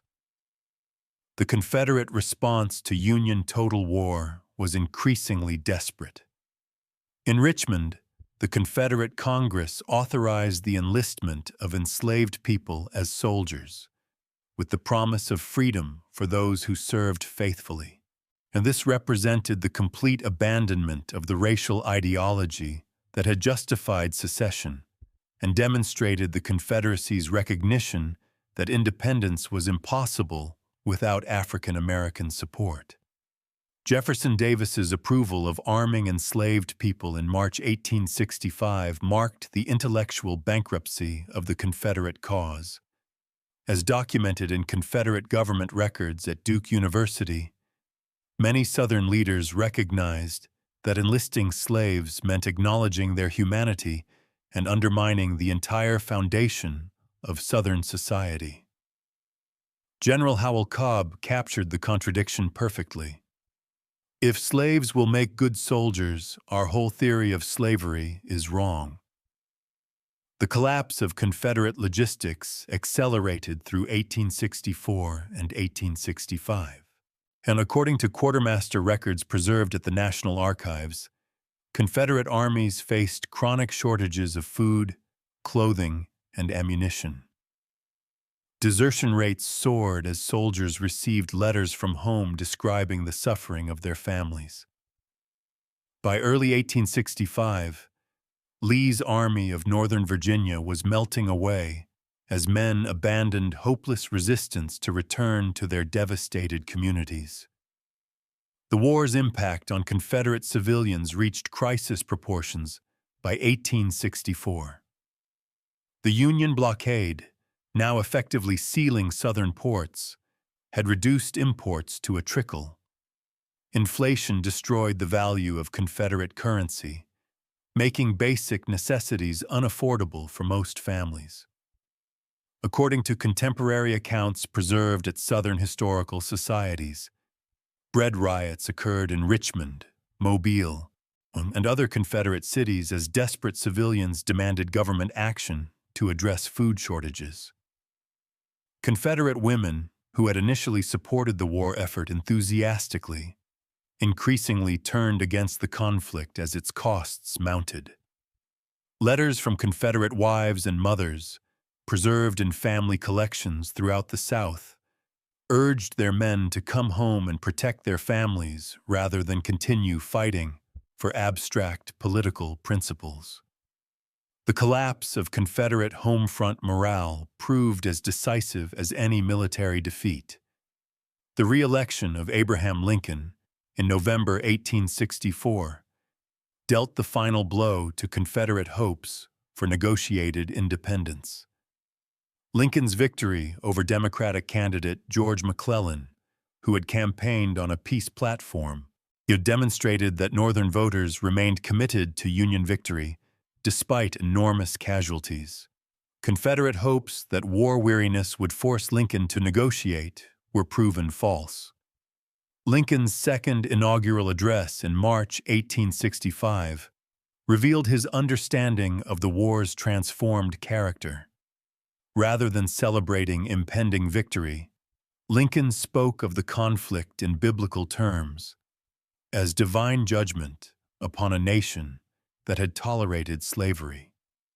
If God wills that it continue until all the wealth piled by the bondsman's 250 years of unrequited toil shall be sunk, and until every drop of blood drawn with the lash shall be paid by another drawn with the sword, as was said 3,000 years ago, and so still it must be said, the judgments of the Lord are true and righteous altogether.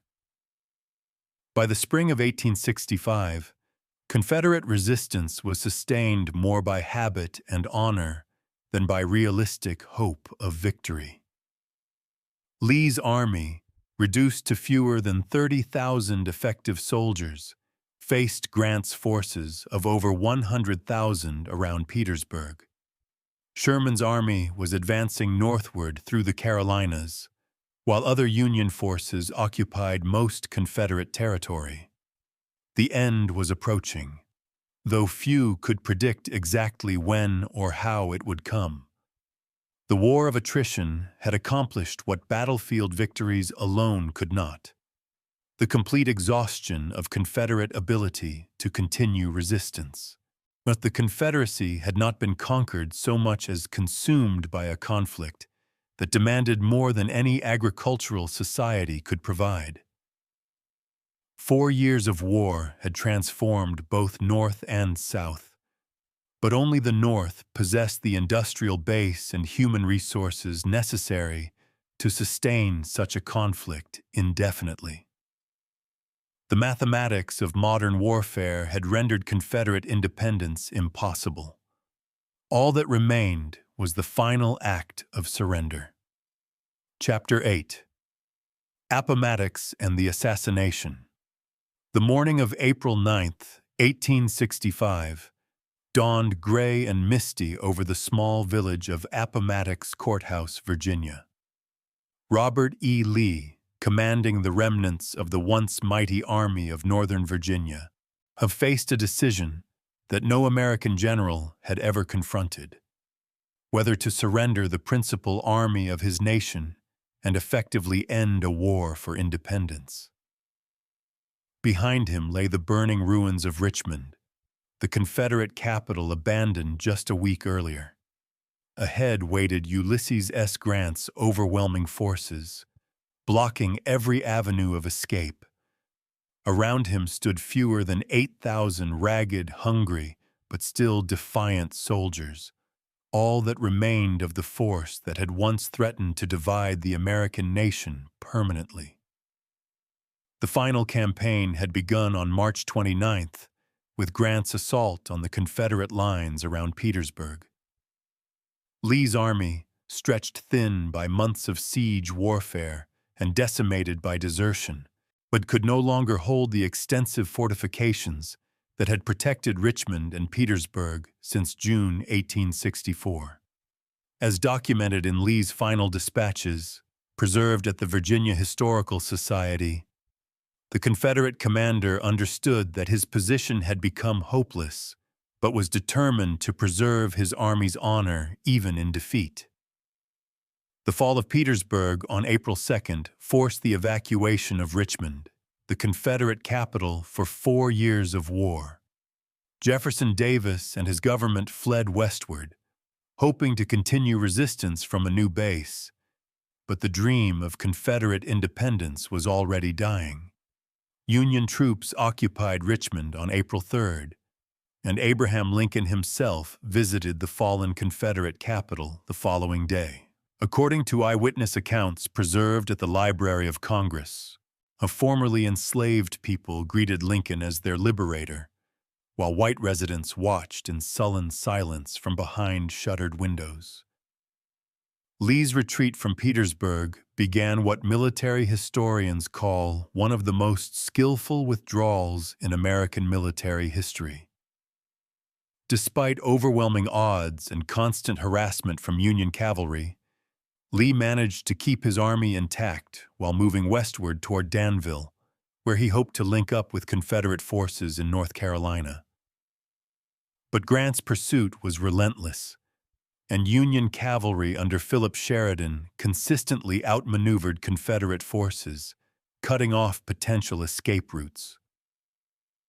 The final act of the drama began on April 8th, when Sheridan's cavalry seized the railroad depot at Appomattox Station, capturing Confederate supply trains that Lee desperately needed. Lee's last hope lay in breaking through Union forces to continue his retreat. But when his depleted army attacked on the morning of April 9th, they discovered not just cavalry, but Grant's entire army blocking their path. As Lee observed to his staff, "There is nothing left for me to do but to go and see General Grant, and I would rather die 1,000 deaths." The surrender negotiations took place in the front parlor of Wilmer McLean's house in Appomattox Courthouse. McLean had moved to the village to escape the war after the First Battle of Bull Run was fought near his previous home. In one of history's ironies, the war that had begun in his former backyard would end in his new front room. Lee arrived at the McLean house at 1:30 in the afternoon, resplendent in his finest uniform and ceremonial sword. As Grant arrived 30 minutes later, wearing a private's blouse with Lieutenant General's stars pinned to the shoulders, his boots and uniform muddy from hard campaigning. The meeting between Lee and Grant, as recorded in Grant's memoirs and corroborated by eyewitness accounts, was conducted with remarkable dignity and mutual respect. Both men understood the historical significance of the moment and the importance of establishing precedents for how Americans would treat each other after Civil War. Grant's terms were generous. Confederate officers and men would be paroled and allowed to return home unmolested as long as they observed their parole and obeyed local laws. Officers could keep their personal sidearms, and soldiers could retain their horses for spring plowing. And when Lee mentioned that his men had been without food for several days, Grant immediately ordered 25,000 rations distributed to Confederate troops. The gesture epitomized Grant's character and his understanding that reconciliation must begin with magnanimity in victory. As Grant wrote in his memoirs, "I felt like anything rather than rejoicing at the downfall of a foe who had fought so long and valiantly and had suffered so much for a cause, though that cause was, I believe, one of the worst for which a people ever fought." The formal surrender ceremony took place on April 12th, with Union troops lining the road as Confederate units marched past to stack their arms and surrender their battle flags. Joshua Lawrence Chamberlain, the hero of Gettysburg who commanded the Union forces receiving the surrender, ordered his troops to present arms as Confederate units passed, a final salute from one professional army to another. The gesture moved many Confederate soldiers to tears and began the process of healing that would be essential to national reunification. Lee's farewell address to his troops, issued on April 10th, set the tone for Confederate acceptance of defeat. Rather than calling for continued resistance or guerrilla warfare, Lee urged his soldiers to go home and become good citizens. After 4 years of arduous service marked by unsurpassed courage and fortitude, he wrote, "The Army of Northern Virginia has been compelled to yield to overwhelming numbers and resources." The statement acknowledged defeat while preserving Confederate honor and discouraging the kind of post-war insurgency that might have prolonged national agony indefinitely. News of Lee's surrender spread rapidly throughout the remaining Confederate forces. General Joseph E. Johnston surrendered his army to Sherman in North Carolina on April 26th.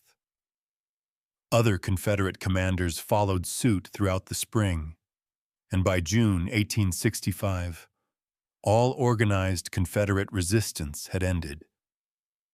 The war that had consumed over 600,000 American lives was finally over. Abraham Lincoln's response to victory revealed the magnanimous spirit that might have guided Reconstruction had he lived. On April 11th, addressing a crowd celebrating Lee's surrender from the White House balcony, Lincoln spoke of the challenges ahead. "We meet this evening, not in sorrow, but in gladness of heart. The evacuation of Petersburg and Richmond and the surrender of the principal insurgent army give hope of a righteous and speedy peace whose joyous expression cannot be restrained." But he also warned that Reconstruction would be more difficult than victory. By these recent successes, the reinauguration of the national authority, Reconstruction, which has had a large share of thought from the first, is pressed much more closely upon our attention. Lincoln's assassination on the evening of April 14th, 1865, at Ford's Theater, deprived the nation of the leader best equipped to manage the transition from war to peace. John Wilkes Booth, and a prominent actor and Confederate sympathizer, shot Lincoln during a performance of Our American Cousin and escaped after shouting, "Sic semper tyrannis," the Virginia state motto meaning, "Thus always to tyrants." Lincoln died the following morning, becoming the first American president killed by an assassin. The assassination was part of a larger Confederate conspiracy to decapitate the Union government. Booth's associates simultaneously attacked Secretary of State William Seward, seriously wounding him, and were assigned to kill Vice President Andrew Johnson, though that attack was never carried out. As documented in the trial records preserved at the National Archives, the conspiracy represented a desperate last attempt by Confederate extremists to reverse the outcome of the war through political murder. Yet the nation's response to Lincoln's assassination was immediate and overwhelming. According to contemporary newspaper accounts held at the Smithsonian Institution, millions of Americans lined the railroad route as Lincoln's funeral train carried his body from Washington to Springfield, Illinois, for burial. The martyred president became a symbol of national sacrifice and democratic government, elevated in death to an almost religious status that he had not enjoyed in life. Andrew Johnson's succession to the presidency fundamentally altered the trajectory of Reconstruction. Unlike Lincoln, who had emphasized reconciliation and gradual restoration of the Union, Johnson was a Tennessee Democrat with little sympathy for the Republican agenda of racial equality. But his lenient policies toward former Confederates and opposition to civil rights for freed slaves created a constitutional crisis that would dominate American politics for the next decade. The assassination also ensured that Lincoln would be remembered as the great emancipator, whose death sealed the Union cause with martyrdom. As documented in the eulogies and memorial speeches preserved in various historical collections, Lincoln's death transformed him from a controversial wartime president into an iconic figure representing American democracy and human freedom. The end of the Civil War at Appomattox and the assassination of Abraham Lincoln marked both conclusion and beginning, the end of the bloodiest conflict in American history, and the beginning of an equally challenging period of national reconstruction. But Lee's dignified surrender had prevented guerrilla warfare and preserved the possibility of national reconciliation. Lincoln's assassination, however, had removed the leader most capable of managing that reconciliation wisely and compassionately. As the guns fell silent in the spring of 1865, Americans faced questions that would define their nation's future. Could a society based on slavery be transformed into one based on equality? Could former enemies become fellow citizens? Could democratic government survive its greatest test and emerge stronger? The answers would be written not on battlefields, but in the harder struggles of Reconstruction that lay ahead. The war was over, but the work of creating a more perfect union had only just begun. Chapter 9. Reconstruction. The unfinished struggle. In the summer of 1865, as the guns of Civil War fell silent and Union soldiers began their long journey home, a different kind of battle was just beginning. The war had settled the questions of Union and slavery, the United States would remain one nation, and human bondage would no longer exist within its borders. But victory had raised even more difficult questions. What would freedom mean for 4 million formerly enslaved people? How would the defeated Confederacy be restored to the Union? Who would control the process of reconstruction, and what kind of society would emerge from the ashes of war? The magnitude of the challenge was unprecedented in human history. Never before had a society attempted to transform millions of enslaved people into free citizens while simultaneously rebuilding a war-torn region and reintegrating a defeated population.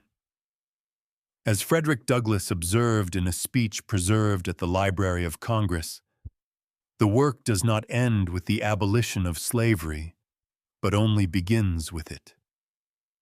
The work that began would prove as difficult and contentious as the war itself. Andrew Johnson's ascension to the presidency fundamentally altered the trajectory of Reconstruction. Where Lincoln had spoken of malice toward none and gradual restoration, Johnson brought the perspectives of a poor white Southerner who had never embraced racial equality. His presidential Reconstruction plan, announced in May 1865, and required only that Southern states ratify the 13th Amendment abolishing slavery, repudiate Confederate war debt, and declare secession null and void. Notably absent from Johnson's requirements was any provision for African American voting rights or civil rights protection. Johnson's lenient policies enabled the rapid restoration of conservative white leadership throughout the South. According to records held at the National Archives, Southern states quickly elected new governments dominated by former Confederate military officers and political leaders. Georgia elected Alexander Stephens, former Confederate vice president, to the U.S. Senate. Mississippi elected 2 Confederate generals to Congress. To many Northerners, it appeared that the South was attempting to resume its pre-war political dominance, despite military defeat. And the response of Southern legislatures to their restored authority shocked Northern opinion and galvanized Republican opposition to Johnson's policies. Beginning with Mississippi in November 1865, Southern states enacted Black Codes, laws designed to restrict African American freedom and maintain white supremacy through legal means. As documented in the codes preserved at various state archives, these laws prohibited African Americans from owning firearms, required them to carry passes when traveling, and imposed harsh penalties for vagrancy that could result in forced labor. South Carolina's Black Code, typical of such legislation, required African Americans to obtain special licenses to work in non-agricultural occupations and allowed employers to whip African American workers under 18 years of age. The codes effectively sought to restore slavery under a different name, creating a system of racial control that would keep African Americans economically dependent and politically powerless. The Black Codes proved to be a political disaster for Johnson and Southern Democrats. Northern public opinion, already suspicious of Southern intentions, saw the codes as proof that the South remained unrepentant and would restore slavery if permitted. Republican newspapers, as documented in the American Periodicals collection, compared the codes to the antebellum slave codes and argued that the war had been fought in vain if such restrictions were permitted to stand. The Freedmen's Bureau, established by Congress in March 1865, became the federal government's primary instrument for protecting African American rights and assisting the transition from slavery to freedom. Under the leadership of Commissioner Oliver O. Howard, the Bureau established schools, distributed food and medical care, negotiated labor contracts, and provided legal protection for freed people. According to Bureau records held at the National Archives, the agency operated over 4,000 schools and employed over 9,000 teachers, many of them Northern white women and African Americans. The Bureau's work in education proved particularly significant. African Americans, denied literacy under slavery, embraced education with remarkable enthusiasm. As documented in Bureau school reports, African American children and adults attended classes in overwhelming numbers, and often walking great distances and making significant sacrifices to obtain the education they had been denied. By 1870, over 200,000 African Americans were enrolled in Bureau schools. Northern teachers who traveled south to teach in freedmen's schools encountered both inspiring dedication and violent hostility.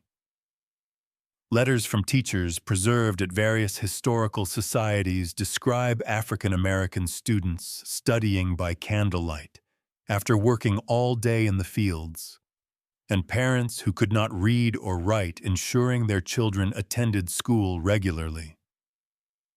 But the teachers also faced threats, violence, and social ostracism from white Southerners who viewed education for African Americans as a threat to white supremacy. But the political crisis over Reconstruction intensified in 1866 as Republicans in Congress challenged Johnson's lenient policies. The Civil Rights Act of 1866 passed over Johnson's veto, granted citizenship to all persons born in the United States, and guaranteed basic civil rights regardless of race. The 14th Amendment, approved by Congress in June 1866, constitutionalized these protections and reduced Southern congressional representation if African American voting rights were denied. Johnson's opposition to Republican Reconstruction policies led to an unprecedented confrontation between the executive and legislative branches.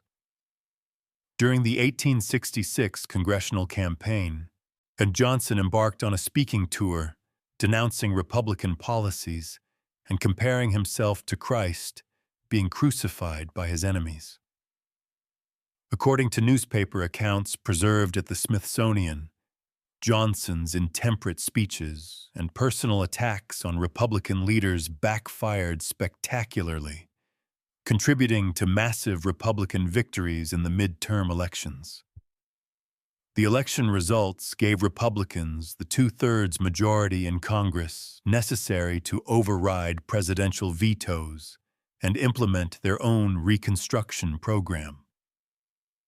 The Reconstruction Acts of 1867 divided the South into 5 military districts under federal control, required new state constitutions guaranteeing African American suffrage, and mandated ratification of the 14th Amendment before states could rejoin the Union. Military Reconstruction, as it became known, represented the most radical departure from traditional federalism in American history. Federal troops occupied the South, oversaw elections, and enforced civil rights protections. For the first time since the founding of the Republic, the federal government actively intervened to protect minority rights against state and local oppression. As documented in military records, Union commanders often found themselves serving as governors, judges, and civil rights enforcement officers. The response to military Reconstruction varied dramatically across the South. In some areas, federal troops and Republican officials worked effectively with African American voters and white Unionists to establish new state governments based on racial equality. South Carolina's Reconstruction government, for example, established the state's first public school system and enacted progressive legislation protecting workers' rights and women's property rights. But military reconstruction also triggered violent resistance from white Southerners who viewed federal intervention as tyrannical oppression.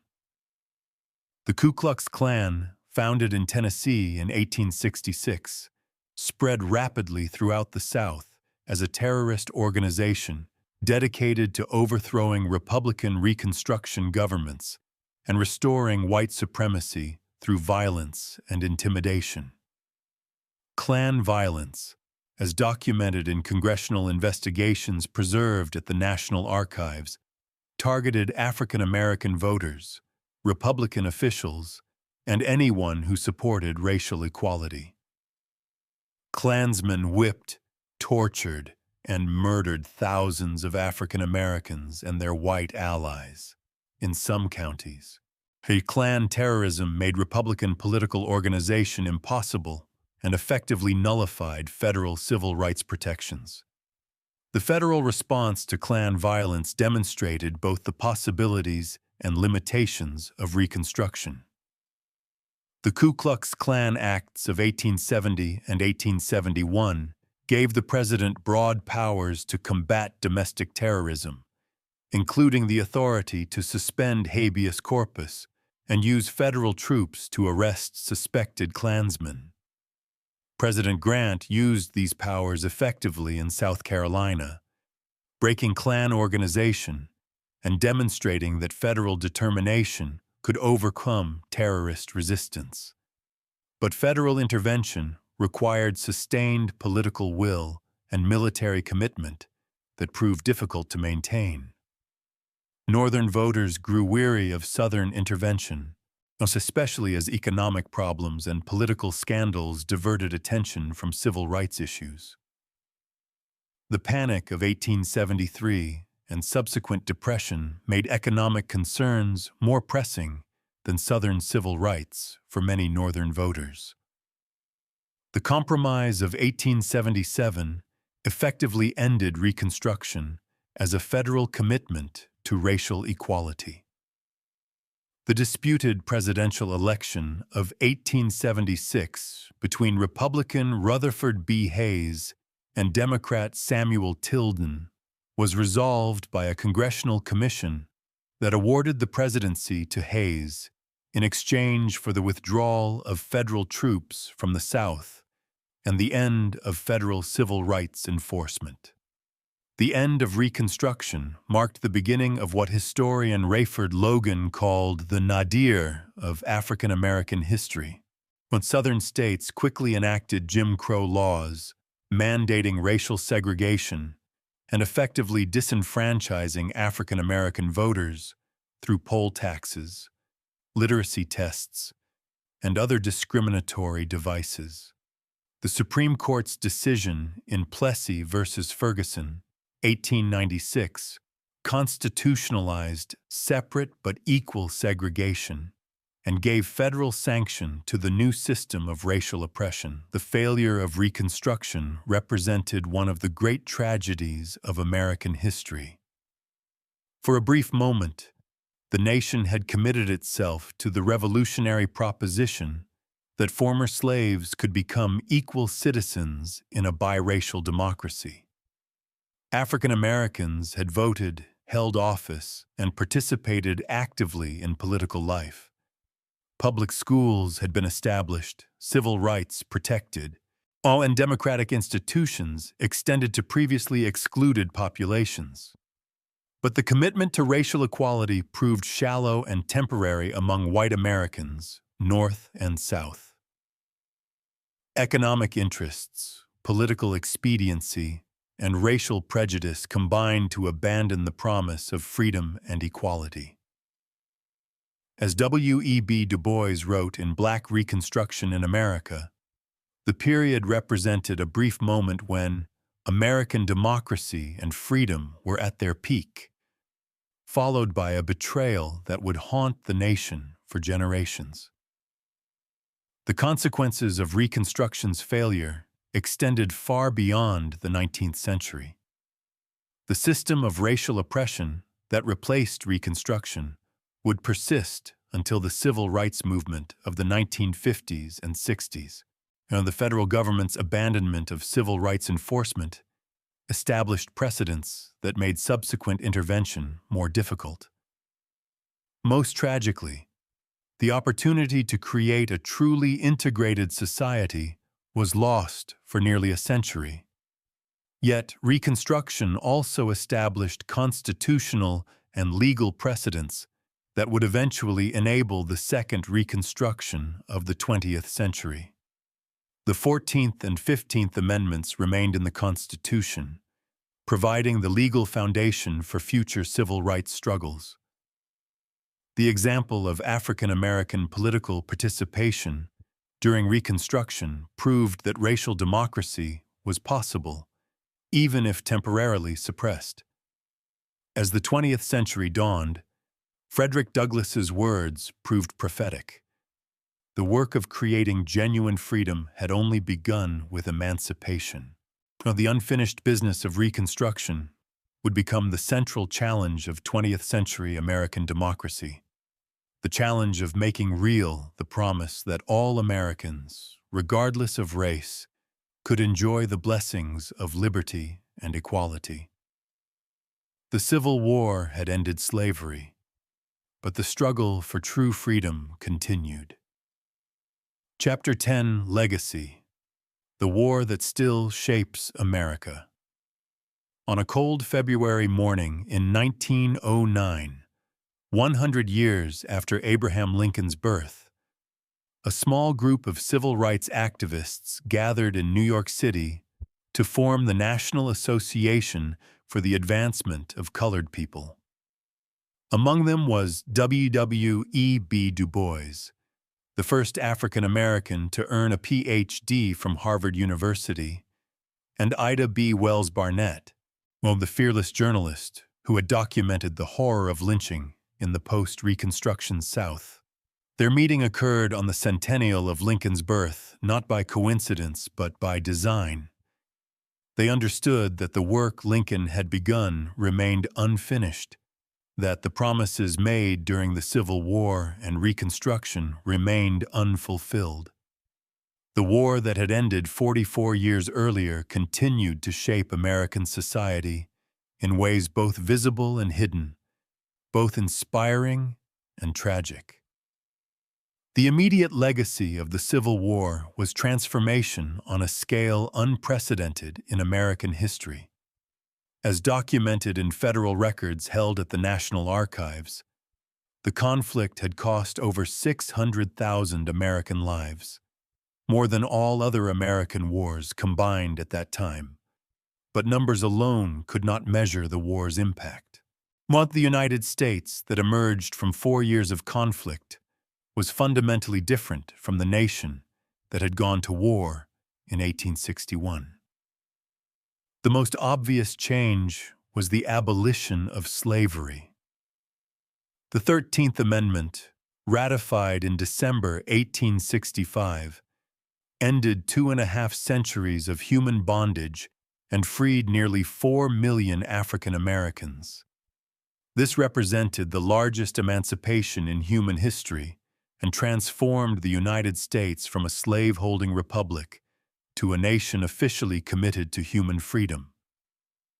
But as the experience of Reconstruction demonstrated, legal freedom did not automatically translate into genuine equality or economic opportunity. The war also established the supremacy of federal authority over state governments in ways that permanently altered American federalism. Before 1861, many Americans considered themselves citizens of their states first and the United States second. The war reversed this relationship, establishing national citizenship as primary and demonstrating that federal authority could override state opposition when fundamental principles were at stake. The 14th Amendment's declaration that no state shall deny to any person within its jurisdiction the equal protection of the laws represented a revolutionary expansion of federal power over state governments. Economic transformation accompanied political change. The war accelerated industrialization in the North and demonstrated the decisive advantages of industrial production over agricultural society. According to economic studies compiled by the Bureau of the Census, manufacturing output doubled during the war years. Railroad mileage increased dramatically, and new technologies revolutionized communication and transportation. The Transcontinental Railroad, completed in 1869, symbolized the new industrial America that had emerged from the conflict. The South faced a different kind of transformation, the destruction of its entire social and economic system. Slavery's abolition eliminated billions of dollars in what had been considered property, bankrupting many planters and forcing complete reorganization of Southern agriculture. The physical destruction of Southern infrastructure, documented in contemporary surveys, was enormous. Railroads destroyed, cities burned, plantations abandoned, and entire regions depopulated. While recovery would take decades and would never fully restore the South's antebellum economic position relative to the North. The war's impact on American constitutional development proved equally profound. The 3 Reconstruction Amendments, the 13th abolishing slavery, the 14th establishing birthright citizenship and equal protection, and the 15th prohibiting racial restrictions on voting, represented the most significant constitutional changes since the Bill of Rights. These amendments transformed the Constitution from a document primarily concerned with limiting government power to one that actively protected individual rights against both federal and state interference. Presidential power expanded dramatically during the war and never fully contracted afterward. When Lincoln's wartime presidency established precedents for executive authority during national emergencies that would be invoked by later presidents facing crises. The suspension of habeas corpus, the Emancipation Proclamation, and federal control over transportation and communication systems demonstrated that democratic governments could exercise extraordinary power while maintaining constitutional legitimacy. The war's international significance proved as important as its domestic impact. European observers had predicted that the American democratic experiment would fail when tested by serious crisis. The Union's victory and the peaceful transition from war to Reconstruction demonstrated that democratic governments could survive existential challenges and emerge stronger. As documented in European diplomatic correspondence held at various national archives, American victory influenced liberal movements throughout Europe and established the United States as a model for democratic development worldwide. But the war's legacy also included profound disappointments and missed opportunities. The failure of Reconstruction to establish genuine racial equality represented perhaps the greatest tragedy in American history. The system of legal segregation, economic exploitation, and political disenfranchisement that replaced slavery lasted for nearly a century and created what historian C. Van Woodward called the strange career of Jim Crow. The promise of freedom remained unfulfilled for millions of African Americans who found themselves trapped in a new form of racial oppression. The persistence of racial inequality became the central challenge of 20th century American democracy. Every major social movement from the Progressive Era through the Civil Rights Movement had to confront the unfinished business of Reconstruction. When Martin Luther King Jr. delivered his "I Have a Dream" speech at the Lincoln Memorial in 1963, he consciously invoked the great emancipator's legacy while pointing out that the Negro still is not free 100 years after the Emancipation Proclamation. The memory of the Civil War itself became a battleground that reflected ongoing divisions in American society. In the North, the war was remembered as a heroic struggle to preserve the Union and free the slaves. One veterans organizations like the Grand Army of the Republic kept alive memories of Union victory and African American emancipation. Memorial Day, originally called Decoration Day, was established to honor Union soldiers who died for freedom and equality. Southern memory followed a different trajectory, shaped by what historians call the lost cause mythology. This interpretation, promoted by organizations like the United Daughters of the Confederacy, portrayed the war as a noble struggle for states' rights rather than slavery, depicted Confederate generals as Christian gentlemen, and romanticized the antebellum South as a gracious civilization destroyed by Northern aggression. As documented in Confederate memorial speeches preserved at Southern historical societies, the lost cause advocates consistently minimized slavery's role in causing the war and portrayed Reconstruction as a period of corruption and misrule. The battle over Civil War memory had profound political consequences. Monument construction became a form of political activism, with Confederate monuments often erected during periods of racial tension to assert white supremacy and intimidate African Americans. According to research by the Southern Poverty Law Center, the majority of Confederate monuments were built not immediately after the war, but during the Jim Crow era and the Civil Rights Movement, suggesting that they served contemporary political purposes rather than simple historical commemoration. Historical scholarship on the Civil War has evolved dramatically over the past century and a half, reflecting changing social and political contexts. Early histories, written primarily by white male historians, emphasized military and political aspects while minimizing slavery's centrality and African American agency. Beginning in the 1960s, influenced by the Civil Rights Movement, historians like John Hope Franklin and Kenneth Stamp challenged traditional interpretations and emphasized slavery's role in causing the conflict and African American contributions to Union victory.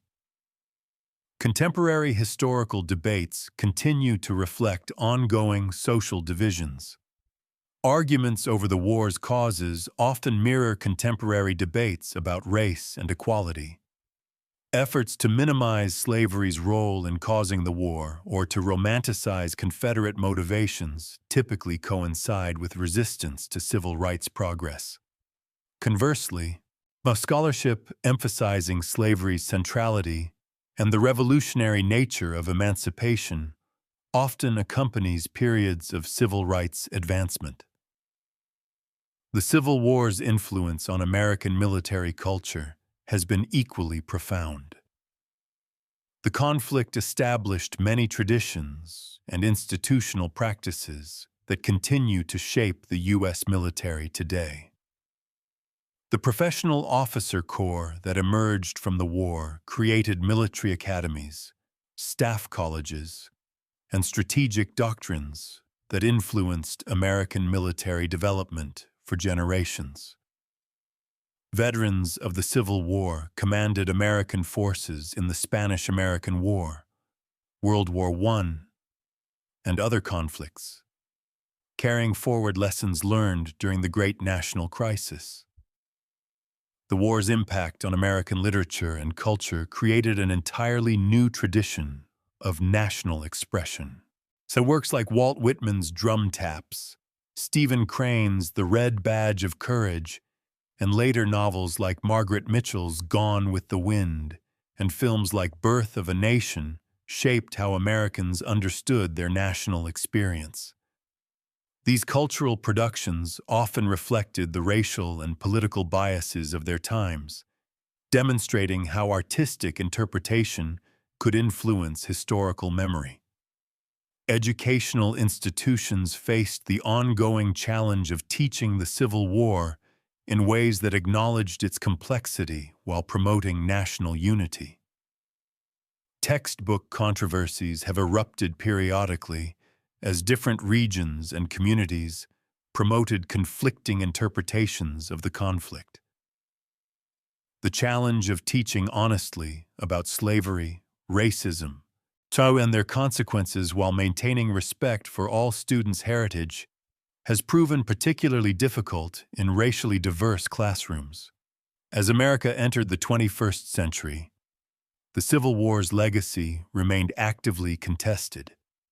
The election of Barack Obama as the first African-American president in 2008 represented the fulfillment of possibilities created by the Civil War and Reconstruction. But persistent racial inequalities in education, employment, criminal justice, and wealth demonstrated that the war's promises remained only partially fulfilled. Recent events have brought new urgency to debates over Civil War memory. The removal of Confederate monuments from public spaces has generated intense controversy and reflecting deeper disagreements about how Americans should remember their past and what values their public spaces should reflect. These debates demonstrate that the Civil War remains a living part of American political culture rather than simply historical memory. The ongoing struggle for voting rights echoes 19th-century battles over African-American political participation. Contemporary efforts to restrict voting access often target the same communities that were disenfranchised during the post-Reconstruction era, suggesting that the fundamental conflicts over democracy and equality that sparked the Civil War have never been fully resolved. Climate change and economic inequality have created new contexts for understanding the Civil War's significance. While the conflict's demonstration that apparently permanent social systems could be transformed through political action provides inspiration for contemporary reform movements. Conversely, the violence required to end slavery and the incompleteness of Reconstruction offer sobering lessons about the difficulty of achieving fundamental social change in American democracy. International observers continue to study the American Civil War for insights into democratic governance, civil conflict resolution, and post-conflict reconstruction. The war's lessons about federalism, civil rights, and national unity remain relevant for societies struggling with ethnic conflict, authoritarianism, and social inequality. American failure to complete Reconstruction successfully serves as a warning about the difficulty of transforming deeply divided societies. But the Civil War's ultimate legacy lies not in any single outcome, but in its demonstration of both the possibilities and limitations of American democracy. The conflict proved that democratic societies could survive existential crises, that apparently permanent injustices could be overcome through political action, and that ordinary people could sacrifice enormously for moral principles. But it also revealed the persistence of racial prejudice, the difficulty of achieving genuine equality, and the fragility of democratic institutions when tested by fundamental disagreements. Frederick Douglass's observation that the work of freedom only began with emancipation proved prophetic. Each generation of Americans has had to decide whether to advance or retreat from the Civil War's promise of equality and justice for all. The war that ended in 1865 continues because its central question, whether America will fulfill its founding promise that all people are created equal, remains unanswered. That question will be answered not by historians or politicians, but by ordinary Americans who must choose, as their predecessors did, between the better angels and the darker impulses of human nature. The Civil War's legacy is not fixed in the past, but continues to be written in the daily choices Americans make about the kind of society they want to live in and bequeath to future generations. In that sense, the war that shaped America continues still,